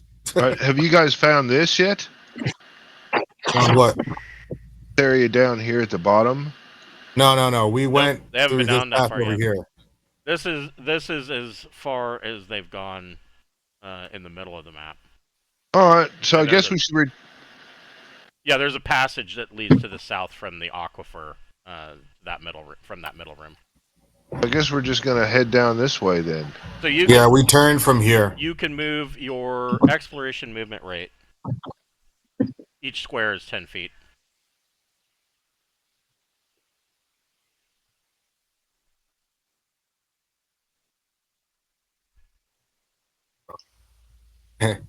Gentry will hang back on his slow ass walking pace.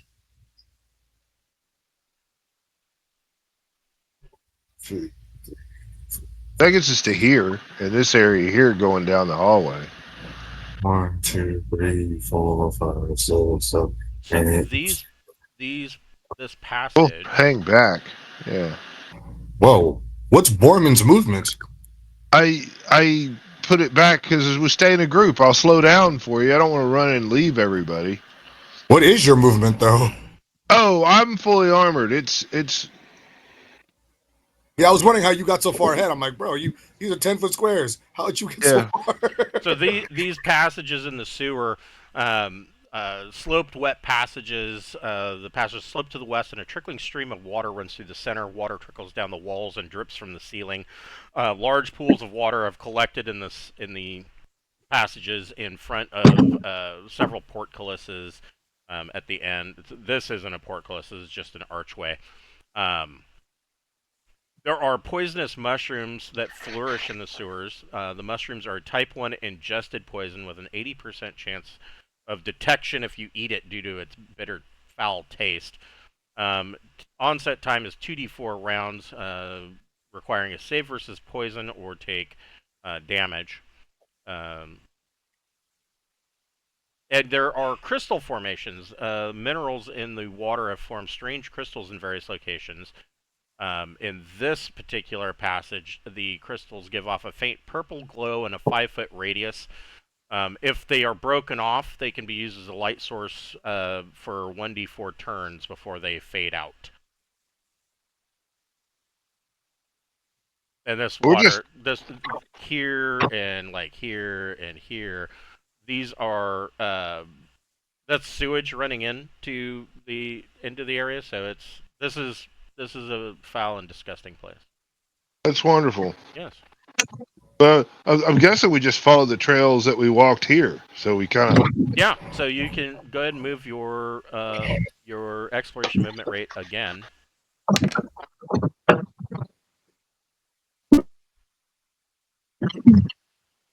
that's like in here somewhere. I think. All right. Probably. There.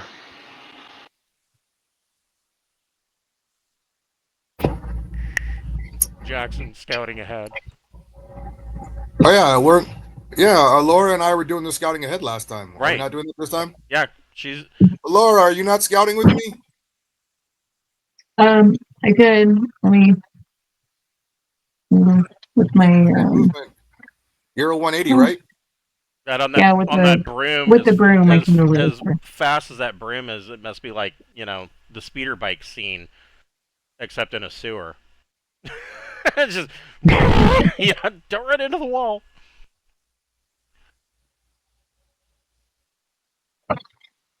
We can still move Gentry and Mavis up too, though, right? Yeah, everybody can move their exploration movement rate. Okay, I'm gonna be up to. Okay, and do it again. We're moving like 60 feet, right? That's what we're doing. I don't. About, Probably. yeah. I don't know. Dentry's probably the slowest, so I don't know what his exploration. That sounds right. 60-20. Yeah. Yeah, I'm 60-20. Yeah. So we're that moves us up to where Borman is with Gentry, Malachi, and Mavis. That whole crew is kind of right in here. Okay. And whatever Jackson We're and going Laura. south That has in the taken you a other half room. an hour to get that far. These sewer tunnels are quite large. And do it again. So far, no troubles. Gets us to the door.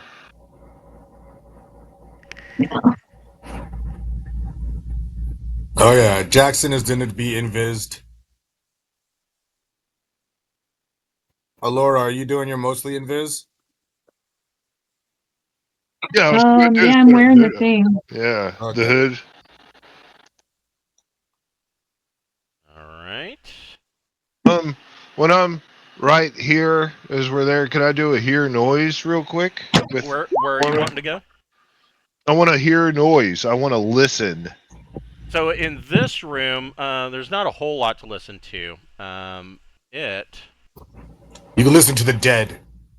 Well, this room they got attacked by 4 living statues, and that they put down. But this room for Borman, so that he's caught up. So this was ancient aquifer, and this room's weird because um, it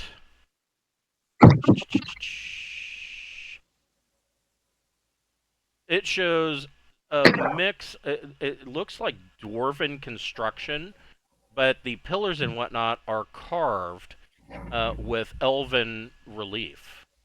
So there's like pictures of dryads and whatnot, but the construction itself looks dwarven. And in the middle here, there is a clogged drainage grate. It's a 12-foot long by 5-foot wide grate, and it's clearly partially clogged because this pool of water, this murky sewer water, has collected here and is slowly trickling down through this grate. This room, this aquifer, looks like it was found and added. So the docks district sewers, because the docks district was built so hastily, there wasn't a whole lot of planning that went into designing the sewers. Unlike the rest of the Imperial Port, the docks district just didn't have the planning behind it, and so when they were digging the sewers out, the first thing they did, they just said, well, fuck it, we'll just run everything to the west and we'll run pipes, and the sewer can dump directly into the bay, into the Dragon Sea, which has made the bay quite disgusting. The second part of that is that they, in their excavation, they discovered ruins that existed previously before the building of the sewers, and they decided to just incorporate it into the sewers themselves. And so, I mean, did you guys go try to see what clogged it up? No, it was like really. We didn't have gross, you so with we your didn't- hook. Probably, I mean, it might, considering that this is a sewer, it might be one of those cases of it's better not to know. Man, you know, the drains are what catch the treasure. One man's treasure is another man's poop. All right. I found some corn. Right. I mean, I could drop a chain with a grappling hook down in there and see if I can jerk out whatever. Treble hook fishing in the sewer. Yeah. Oh, You needed the man. chain with the hook. Yeah. The imagery that I've got in my head is going to make me gag. We're not plumbers. All right. Go ahead and move your exploration movement rate again.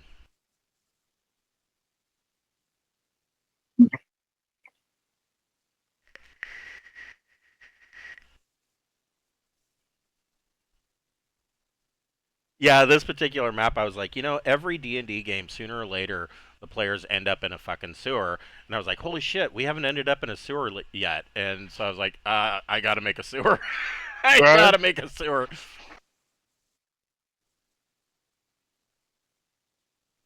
One of the best games I ever played in was Warhammer, like way back, Warhammer Fantasy Roleplay. And the sewer adventure was epic. I mean, to chase a 3-legged goblin into a sewer. Dentry, you want to move your? Well, Oh yeah, Dentry. You're up with them. It doesn't matter. They're all kind Dentry's of like huffing and puffing, like, okay, shit. clang, clang, clang, clang. Yeah. So Alora and Dentry, Jackson rather, sorry. This section of the sewer passages. This is a sloped passage. The passage have a gentle slope heading downhill or uphill to the east. So all of this sewage water is flowing from up here and heading to the west. The water trickles down the walls and drips from the ceiling, along with drips of chunks of offal Which really I think awful should be spelled AWFL, but whatever. There are minerals creating strange crystals. The crystals give off a faint green glow in a 5-foot radius. Like the others, if you break them off, they can be used as a light source for 1d4 turns, anywhere from 10 to 40 minutes before they fade out. And you see that there are piles of offal collected in various places. Jackson, because you are on foot, Alora is on her brim. Jackson, roll a d6.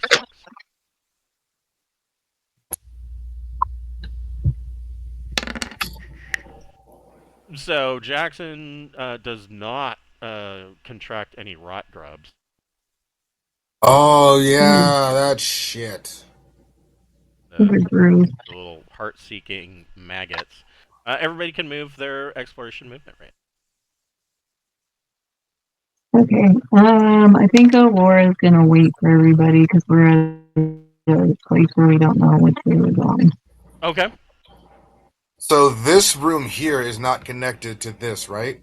Which room? This one here? No.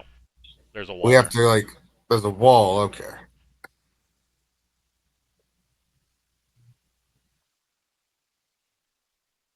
So Borman, Malachi, and Mavis, and of course Dentry all will need to roll a d6. Let's see here. I got a 5 with Borman, and Malachi got a 3. Nope. Malachi. Okay. You get a 3 or less. Got two. Oh, okay. So I gotta burn the stupid rot grub again. So yeah, I don't remember if I don't remember if Wes was with us the first go around with rot grubs. So rot grubs, going through here, you could feel something squirming in your boots and on your leg. They're tiny 2-inch long maggots that consume living flesh. They lurk in heaps of dung and rubble, waiting to be touched. It's impossible to not touch this the piles of crap through here. They rapidly burrow into the flesh and will seek the heart, causing death in 3 turns. So in 30 minutes, they will have gone in. Applying fire in the first 2 rounds after contact kills the grubs, but it will also inflict 1d6 damage on you. Alternately, Oh shit! I did one. somebody can cast Cure Disease, and it will get rid of them as well. Does anybody have Cure Disease? Not really. No. All right. Well, got to burn it. Sorry. It's all right. Yeah. I'll take 5 I points burned damage myself to too. burn. Rot grub. Rot Is the grub. 3 how much damage I took? Yes. Okay. Or no, you'd have. So a 3 means that you have rot grubs. You would need to roll a d6 for burning them off. Oh, yeah, that was the second D6 I rolled, was for the burning them off. Oh, Yeah. okay. Then yes, that's how much you took. Okay. I took 5. But Back down 28. Oh, wait, no, that's not. Wrong character. Yeah, rot grubs and rust monsters are an old staple of sewers. They should bring those back. Yeah, well, you know. So you guys would need to take a 10-minute rest here to you're cleaning off the rot grubs, and otherwise you'd be at a -1 for. It's in our room. all right. Well, roll your wandering monster, whatever you do to us in 10 minutes. I already looked, so you are okay, and you can move your exploration movement rate again. Which direction you want to go. Now, of course, this path is going to lead back to the initial main line that you came down along the coast, and then you haven't been up this one to the east. East. East is so good with me. Let's go. So go ahead and move Jackson and Alora. I can move these guys as a group. Okay. Okay. 1, 2, 3, 4, 5, 6. I'll rearrange you guys. Oh, Oh wait, I'm here. let's see. That is 3, 4, 5, 8. That's 80 feet. That's quite the first piece. I mean, I feel like we can get up to the gate now, Laura. Laura, we should be able to get up to the gate from there. I moved as far as I could. The next time we move, for sure. That number. We were like here. 1, 2, 3, 4, 5. 6. I counted squares. I don't know. Maybe I we get counted wrong. 18 squares, not 8. I thought I got 12. Aren't you 180? Maybe I'm crazy. You're 60, 180, aren't you? I think hers is more than that, isn't it? Because I think the 180 only if you have a passenger, or is it 120? I thought it was something crazy Maybe. like 240. Okay. Yeah, Yeah, it is she's got some 240. I just thought I serious- wasn't gonna outpace anybody. I mean, it's up to you whether or not you want to, if you want to maintain Okay, speed sure. with Jackson. I mean, I can do 180. Oh, So I mean, okay. yeah. Oh, okay. He can That's still fine. outpace All me, right. but like, I was like, whoa, like, yeah, 2, 3. We gotta wait for our friends to make it. yeah. But I mean, we're scouting Okay. ahead, so the least we could do is like, like scout. Can we see Chill. through the thing, or is it a So door? yeah, so in this room, you see there's a damp stone floor. Looks like about a 10-foot ceiling. And you see that, like, here and here, there are some rock columns that have formed from minerals in the water that have dripped down from the ceiling. And you can see from here that in the roughly off center in the room, there is a pool of disgusting water. And in this corner, you can see and hear that there's like a veritable waterfall of raw sewage that is dumping down, creating this pool in the middle of the floor. You can see. That's all you can see from here.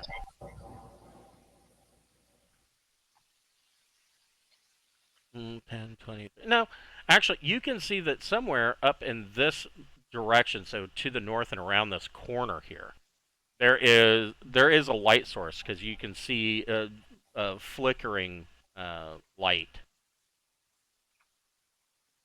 Over here? up here.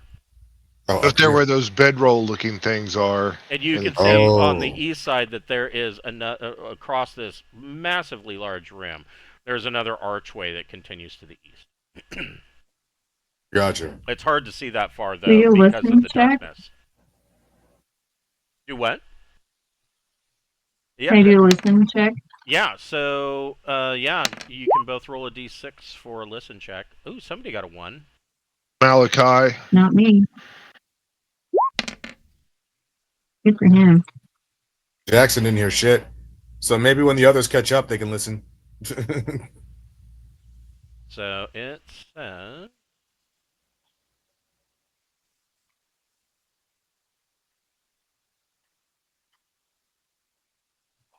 I didn't think that they would all be in here. So is Malachi the only one that got a 1? I think so. So Yep. All Gentry hears is his labored breathing trying to keep up with everybody.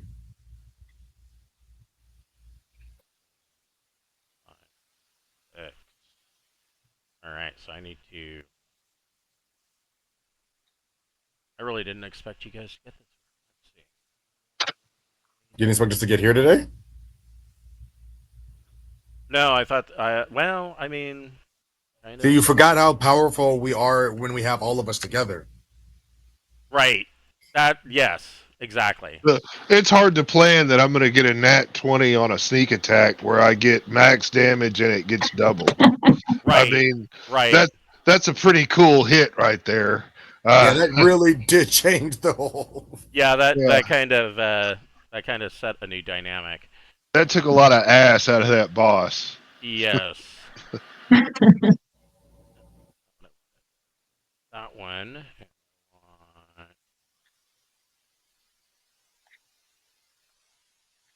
That one.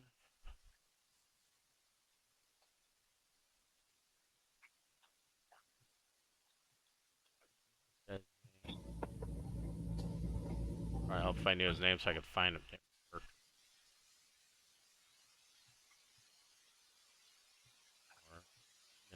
not. Oh, he's got the other party, Yep. the murder hobo party. Yeah. We're gonna fuck them off. There he is. Yeah, they suck.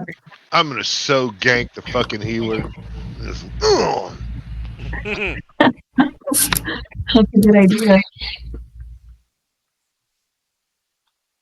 Oh, if they got a human in the group though, you can do your ringy. That's true. Yeah, get Yeah. a pet. When in doubt, get a pet. That's how we got that horn. So. Yeah. Yeah, that Oh, dude yeah. he died Which great has been for us. incredibly useful. Yeah. And these ones have testicles.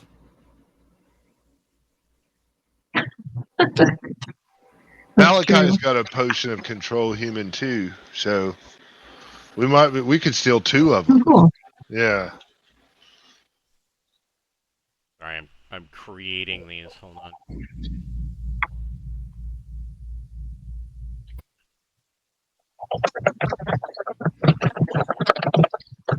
So this is just a treasure map that we're basically exploring? Kind of, yeah. Okay. I purposely didn't spend a lot of time. I didn't spend any time actually looking in the book. I watched your videos of the lore of, the Imperial. Yeah, there's going to be some more lore videos coming up here. So the reason why there haven't been lore videos recently is because I've had crews coming in remodeling our bathroom, fixing some major leaks, and with them coming in and out constantly, I didn't want to. It makes doing videos rather difficult. I feel you. So.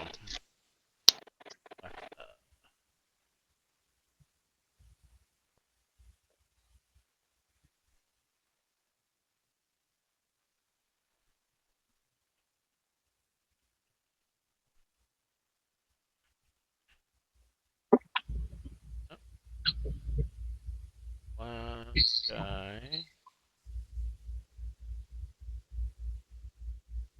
Well, if we caught them resting, that's going to be great.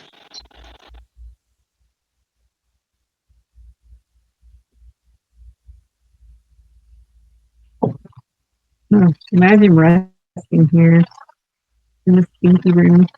Right? Okay. So, these guys.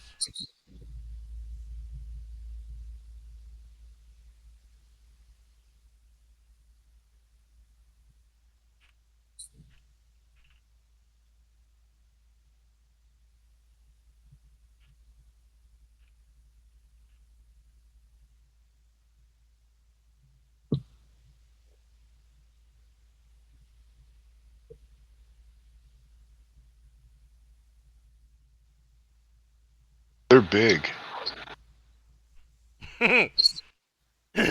Yes, that is their token size is accurate to their to their actual size. They're big losers. Yeah.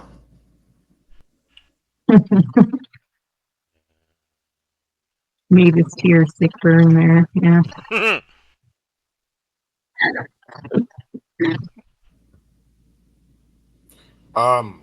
That's a huge token, sir. Yes. Like gank him. Whoever's got the biggest Even as it token is, will they're attack tokens first. with 10-foot squares.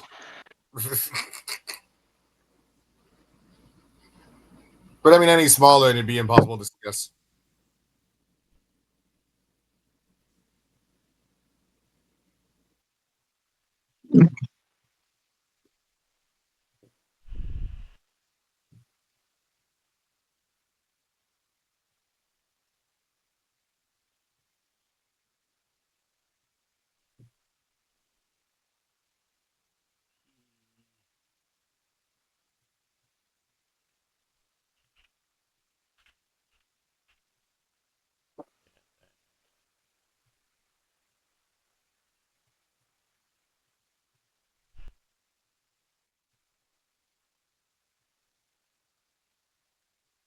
We don't have to kill that one.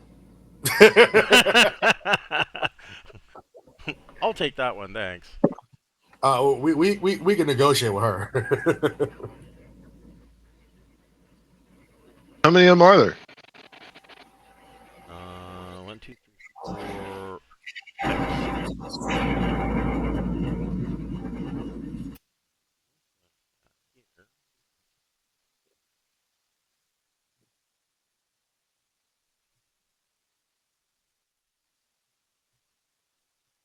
Oh, this is gonna be a 6-on-6 fight. Not for long. What do we know of their party, though? Well, Well, they're looking. They're like Jared. So what you know about their party is their leader has been touted as, or you were told that he was an imperial witch hunter, and you know that he is armed with what sounds like black powder weapons. Oh,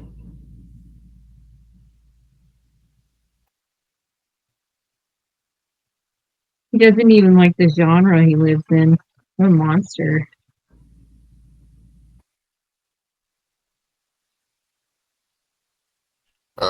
in this case, I'm gonna need Borman to do all of his stealthiness after checking for all of the traps. So Malachi, you can hear as you are kind of echoey whispers, but you definitely hear that it sounds like there is a party of multiple people, kind of chatting and whispering, and every once in a while their voices get loud enough that somebody exclaims something or whatever, and you can catch a word or two, but you're basically just hearing muffled whispers for the most part. I will tell I'll whisper to my friends. Be like, I think the party that we're hunting is up there. We should proceed with caution. I guess they get. See, do they? No, they don't hear you.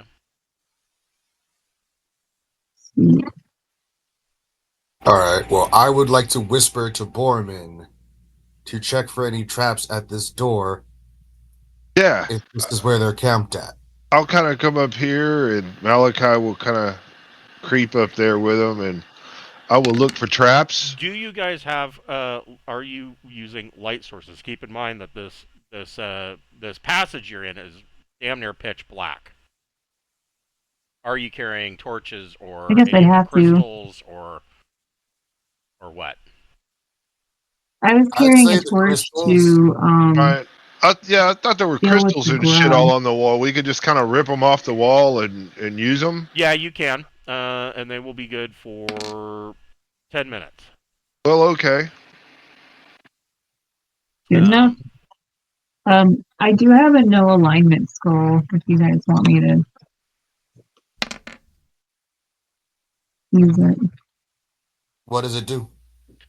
I will tell you. Um, So it. I mean, we know it's the They've got a whatever witch party hunter, up and ahead, we've but got the a characters witch. don't. So Yeah. no alignment Yeah, but caster. do we know it's them? So no alignment has a duration of 1 round, and you have to be within 10 feet to cast. You gain Oh, okay, the well. caster gains immediate knowledge of the alignment of one character, monster, object, or location within range. Most objects or locations do not have an alignment, but magic items or holy places might. So you Well, could never cast on mind. I one of can't. these It's guys out of range. and know what alignment they are. I'd have Ah, to get within 10 feet. I You can't do anything. you know that from what you've heard around the Imperial Port, these guys have no problem killing people. They have no problem roughing Yeah. people up to get information. Um, and most of the even though the occupants of the Imperial Port are mostly thieves and murderers themselves, they are fearful of this group. I Okay. think we got to come Well, in and that's do good our enough then. thing. There's Yeah. chaotic. But All right, let's go. let's see, they have a 2 in 6 chance. Nope, they don't hear you. They don't notice the moving lights. Mormon won't be using lights, but he's going to want to creep up into the room. did you check for traps and shit? I did. I should have found any traps that were right in this little doorway area. There are no traps. Yeah. I'm gonna whisper him like, "Wait here, and I'll take a good look." And I want to kind of come on in here. Damn And it! Hold on.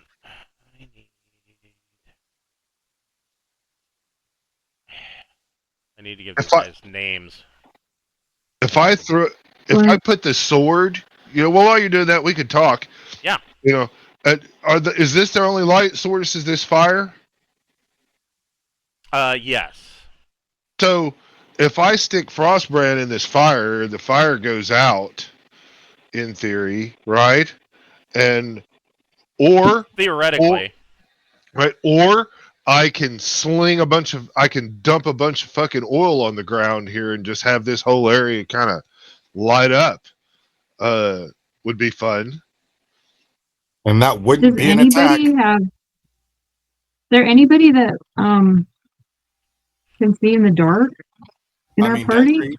Dentry's got heat vision or That's the it. infrared. No, Malachi can cast Skull Sight, and we've got the Magnificent Eye.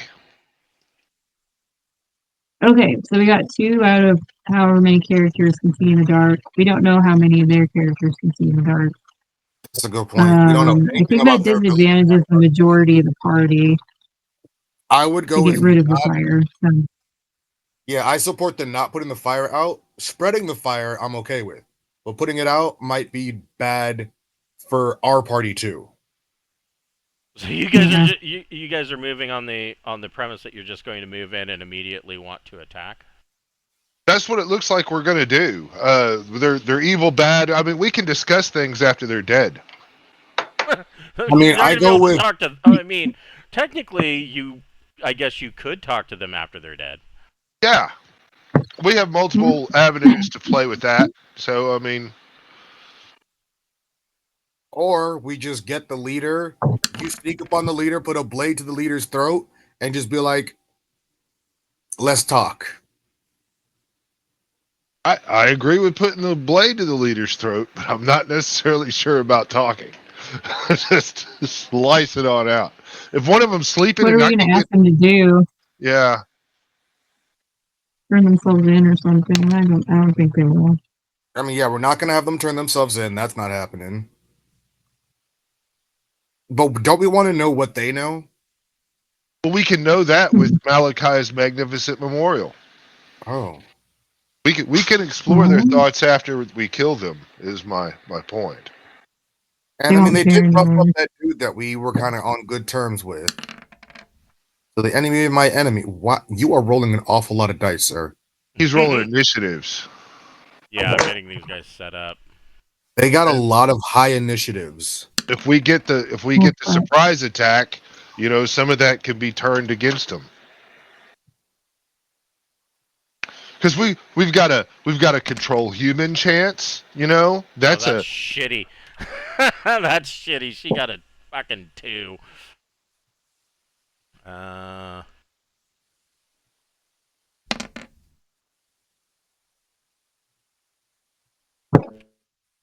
Okay, so if you guys are wanting to just move in and move for combat, everybody roll initiative. If you want to try a more diplomatic approach, then we can wait. But why don't you go ahead and roll initiative anyways? We'll just go ahead and get that out of the way. Norman's got a 3 and Malachi's got a 6. So.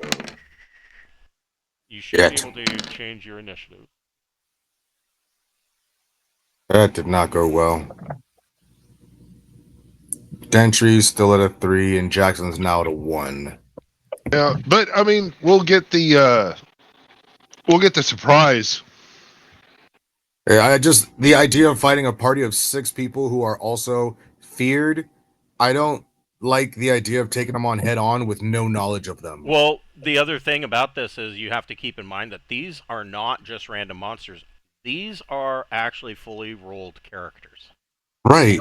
Like, I So- don't like the idea of just rushing them. I do not like that idea at So all. fully rolled characters. I mean, this would be like fighting a party of you guys versus Right. you guys fighting monsters. Well, you are know. they This means all? They're going to have ACs that are not easy to hit. They're going to have spells of their own. Mhm. They're going to have. We're not fighting one person like this. We're fighting 6 people like this. You're fighting your Rush own party, in. essentially. Yeah. And I mean, at like- least one of them has higher tech weapons than what you guys have run into before. And yeah, like we don't know what their spells are. We don't know what their abilities are. We don't know nothing about. Well, then let's take a moment before we attack them and trigger things and see what's going on. You know? Why don't I mean, you, Mister? Hey, Yeah. before we do that, they don't even know you're there. Do a That's little right. recon. Yeah, that's what I'm doing before I attack them. Don't attack Yeah. at all. Is what I'm saying. Do Oh, not okay. attack at all. Do Okay. all of the recon. We'll see what All happens. of the recon. Do not rush in this time. That's what I'm going to do then. I'm going to do a bunch of recon.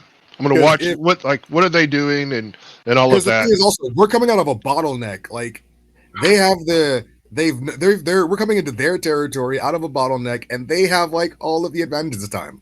Yeah, so let's just see what they're doing. This is the one time I'm like, let's not rush in. No Leroy Jenkins this time. Leroy Jenkins. So You know, I was part of that guild, Were Pals you? for Life. Yeah, I wasn't in the thing, but I was part of the same guild. so But anyway, No way. That's so cool. Yeah. Borman, No way. standing up here around the campfire, you are now close enough. Let's see, 10, 20, 30. Yeah, you're within 30 feet. You can see that there are 4 of these individuals around the campfire. And in the flickering shadows, you can see that there's another 2 over here at the northern end of this pool that seem to be cavorting amongst themselves. But you are close enough that you can tell that it seems that this individual is the leader of the party. And you can see that he has a bandolier, a leather bandolier. He's dressed quite exactly like this, quite daringly, with a large floppy hat and a bunch of multicolored feathers sticking out of it. But this leather bandolier that crosses him, you see that there are these 2 items that are kind of holstered into leather loops on the bandolier. And at the bottom of the bandolier, there is a large leather pouch and what looks very similar to Alora's Horn of Blasting, but it has some metal caps and whatnot on it, and it seems that both ends are capped off. And these leather loops, there are these wood and iron objects that you go ahead and make a intelligence ability check. that's not it. Hold on, it's this. That would be above my intelligence. Yeah, you've never seen anything like this. You're not sure what these are, but they're clearly they're obvious. It's obvious to you that they are some kind of weapon. They are designed to be quickly accessible. Are these guys? Do they look like they're resting, camping, resting, or do they look like they're breaking camp or setting up It camp? looks like they're sitting around camp, and you can hear that they are apparently plotting or planning. There is discussion about finding the the lost tomb and raiding it, but they're also talking about uh, putting down the threat of any witches or druids in the area. And it seems that they are tying witches and druids to the cult of the drowned child. Next to the leader is this individual, and it is quite obvious to you that he is some kind of religious person, but the holy symbol around his neck does not look like anything you've seen for the church or for the church or chapel of the known gods. It does not look like it is a part of the old faith for the old gods. It looks uh, it looks infernal. This is a gnarled chunk of black obsidian as far as a holy symbol that's kind of hanging around his neck with sharp points and whatnot. And he's wearing all black, and his hood is up. Behind, well, hold on. Here, this individual is, of course, going to be of some concern to you because he is fully armored in full plate. So they're not resting.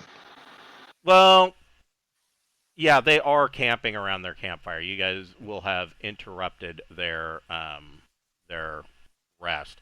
But this individual, So he's not fully plated up then? he is. Okay. He is fully plated up. Probably because he was going to take watch. But you note that as he's sitting around the campfire, he seems to be spending a lot of time with an oiled cloth, polishing his armor and sword. And make another intelligence ability check.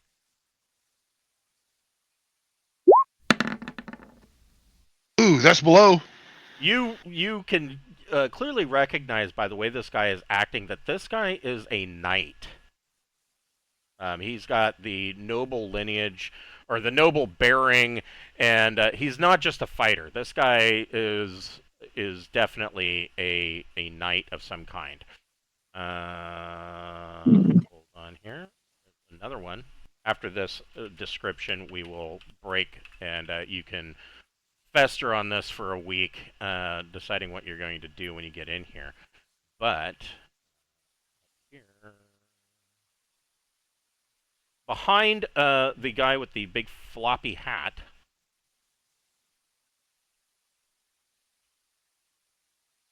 there's this woman.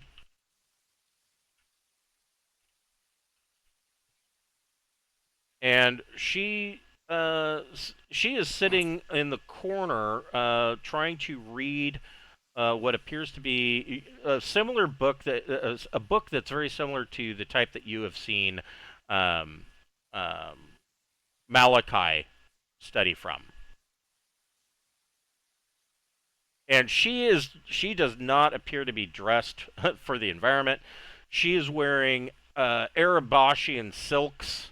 Almost like very similar, like Arabashian royalty, or maybe a favored member of a Shah's harem. And then over here, flickering in the shadows by the pool,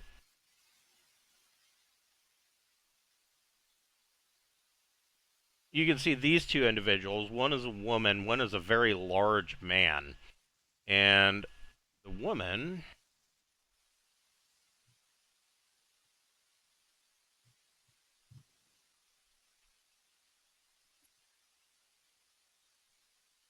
here,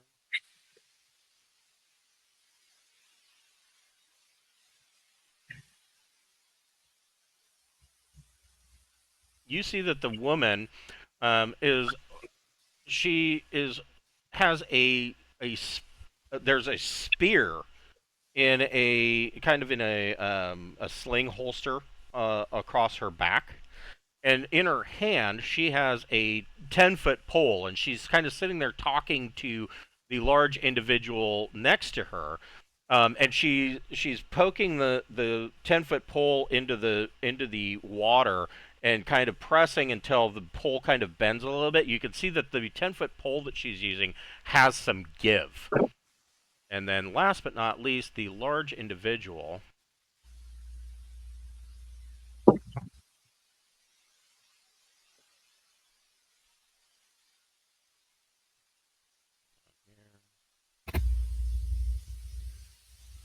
He looks like this. Da, da, da, da, da. You looking like a man. And he is dressed very similarly, perhaps not quite as armored up, but he looks very similar in demeanor to Dentry, except that he's a human. Wow, it's a pretty even match. We're gonna have to use our brains. Yeah, I'm thinking, just off top that, we go collect a whole bunch of those poisonous mushrooms and then I sneak and drop them in their fire. Well, the poisonous mushrooms have to be ingested. They are an ingested poison. Let's see here. But I could put it on their food. They're like obvious. They're not like they kind of hidden. He said like they get it saved to even notice that it's there because they're just like so obviously like red. Yeah, I could They're drop the gross. total bit of last of my witherweed stuff into their Now that you fire. could do. Mavis, what Yeah, is that your might be wisdom good. score? 12. Well,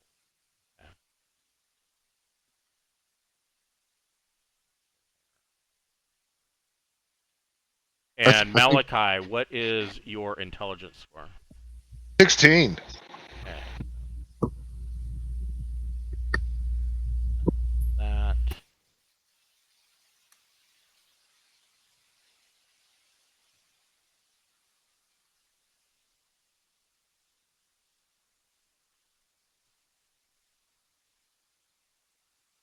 Man, Borman got a 3.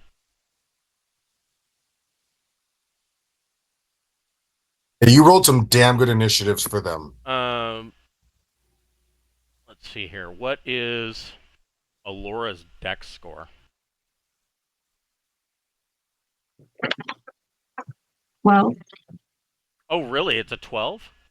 Okay. Yeah. All right. That is how the initiative will look for next week, depending on how you guys want to go about this. But before we break for today, let's go ahead and we're going to divvy up some XP. I know you Oh, guys hell yeah. wait for this. Holy shit, this is a lot of XP. I mean, a lot. Each of you gets 6,847 XP. I will type That's going to change some things. 1,847. Wow. here. What did I say that was? Wow. Yes. 68, 47. 847. That's like almost the exact number I needed. Now, if that were to give you 2 levels, you can only take 1 per session. Shit, ain't nobody getting 2 levels off of that. Yeah, I think your guys are at the point now where massive loads of XP aren't going to give you 2 levels. That in the early days, that was a distinct possibility. Yeah, that would have been a lot like when we were more like level like 2 and 3. And Here's shit, a but question: Is Jackson invisible? yeah, no, everybody. Yeah, absolutely, yeah. And I would assume that Alora is also invisible, or she has the cloak up. There's only a 1 in 6 chance. Wait, what? I was wondering That if I'm doing Alora what? had the hood of her elven cloak up. Well, yeah.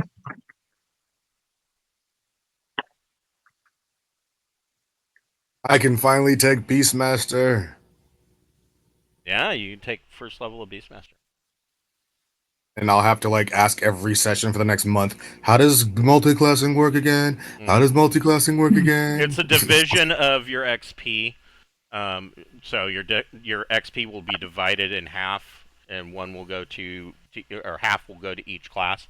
And then there is for taking hit points. You roll hit dice for both classes and divide it in two, or by the Okay, so number of like all levels. the X so for Jackson in this case, then like all of the XP up to the next level would be good. And then everything from that XP forward is would split in half between the two. would be divided by two. Yeah, it's Okay. divided by the number of classes that you have.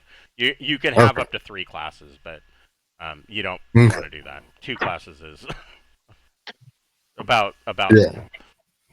normal. The only, I mean, like, if not for the fact that Beastmaster works very well with how my character plays, I wouldn't even be taking it. But Right. yeah.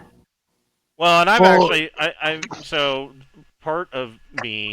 I think that if I do a Braunhaven second edition, I'm thinking about altering the Ranger class and basically putting Beastmaster in with the Ranger, making oh, it one class. But I would never take Beastmaster by itself. There's like no perk to it. right, exactly, exactly.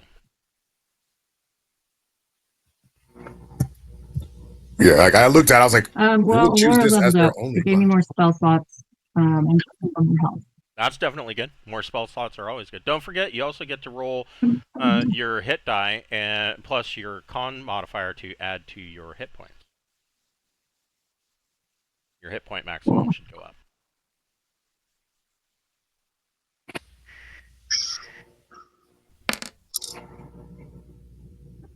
All right, cool.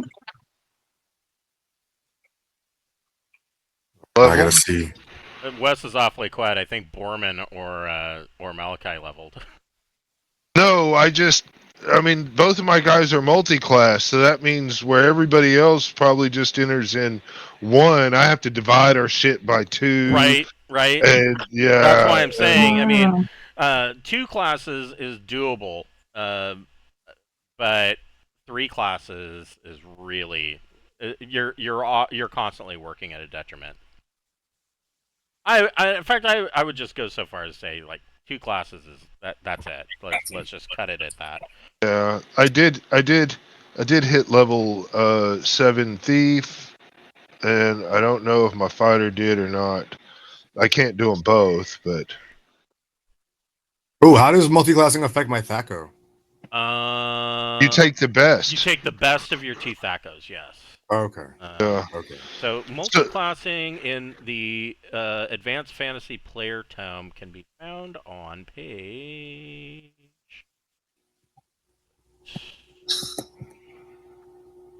I know it's in here. Multiple classes was on page 15, and so it says, yeah, a character may be up to 3 classes.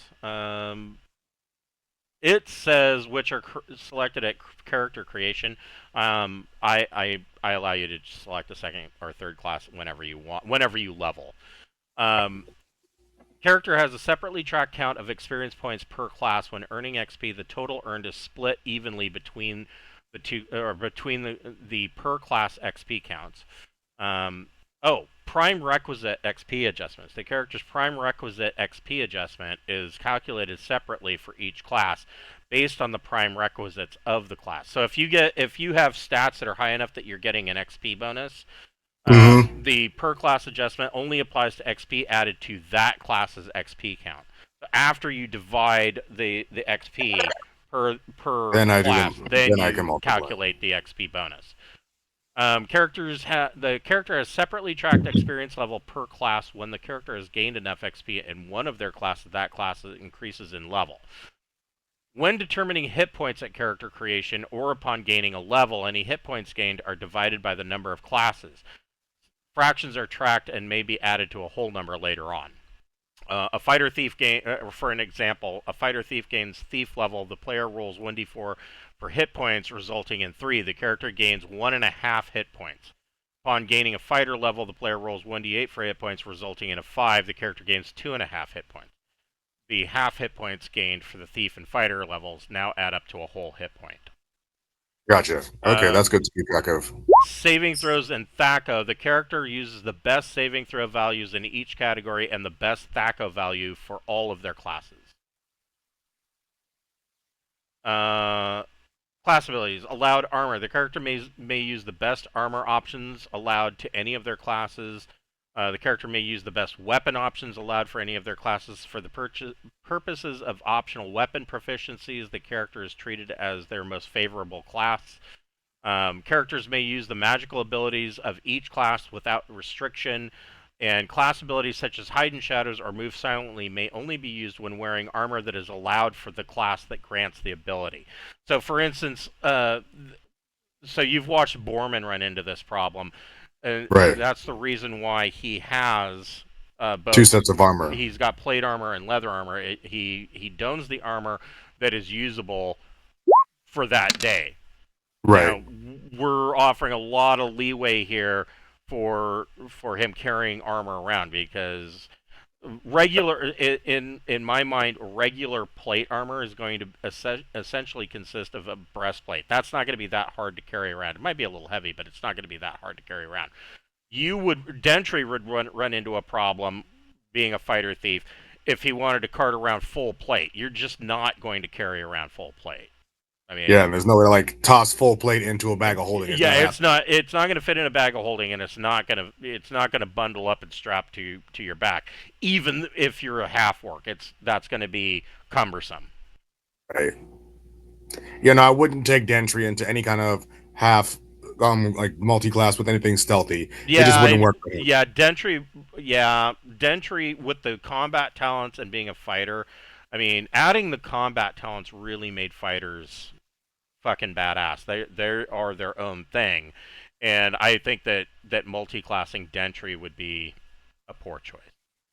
I wouldn't do it for Dentry. Yeah, Jackson's gonna just get that Beastmaster. Dentry's staying fighter the whole way. Back in the old days, a lot of people wanted to multi-class fighter wizards or fighter magic users, and I'm like, why? Why don't you just play a fucking elf? Yeah. Because an elf is automatically a fighter magic user. So, there you go. Yeah, but I want to be a half-elf. Oh, whatever. So your ears aren't quite as pointy?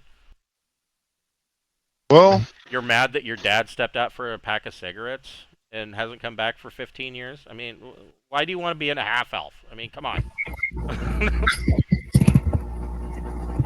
well, I did hit level 7 thief. I invested in hear noise. So now, if I roll a 4 or less, I hear your noise. Mm-hmm. Hear noise is an important one. Believe it or not, and this is honestly, I guess this would probably be more useful in a lot of urban campaigns, which you guys are kind of in an urban environment, not down here in the sewers, but you are in the Imperial Port. Pickpocket. Pickpocket. I thought about doing pickpocket. Fantastic skill for thieves. Yeah, I thought about doing pickpocket, but the main reason I decided I thought hear noise would have more use, and it's kind of a cheesy upgrade to give myself pickpocket right here, right now, at this time. Yeah. So I actually did get access to there was during the Kickstarter initially for Carcass Crawler. There was a Carcass Crawler issue 0 that only Kickstarters could get. I got access to it. And there is another type of bard. There is the Arcane Bard. And it is more similar to the 5th edition bard. Right. In that they are more... honestly, I'm going to say that it's more of the bard that I remember. I didn't mess around with bards too much in 1st edition, but it reminds me of the 2nd edition bard. They have more thief skills. And so they get like pickpocket and shit like that too. And instead of picking from the druid spell list, they pick from the magic user spell list. Oh, that's pretty good. Yeah. Yeah. But I've got to go. I got to feed dogs. All right. I had fun. Thanks. You're welcome. Bye. I will thank you guys next week. Hopefully you get your meds figure it out, and you can join us on Wednesday night. I'm gonna try. So No pressure and no well, hurry. All right. Well, have a great night. You too. Have a good one, Have guys. a great night. Good seeing you, man. Yep. Good seeing you. Thanks. That was fun. Have a good night, Brian. You too. Thank you.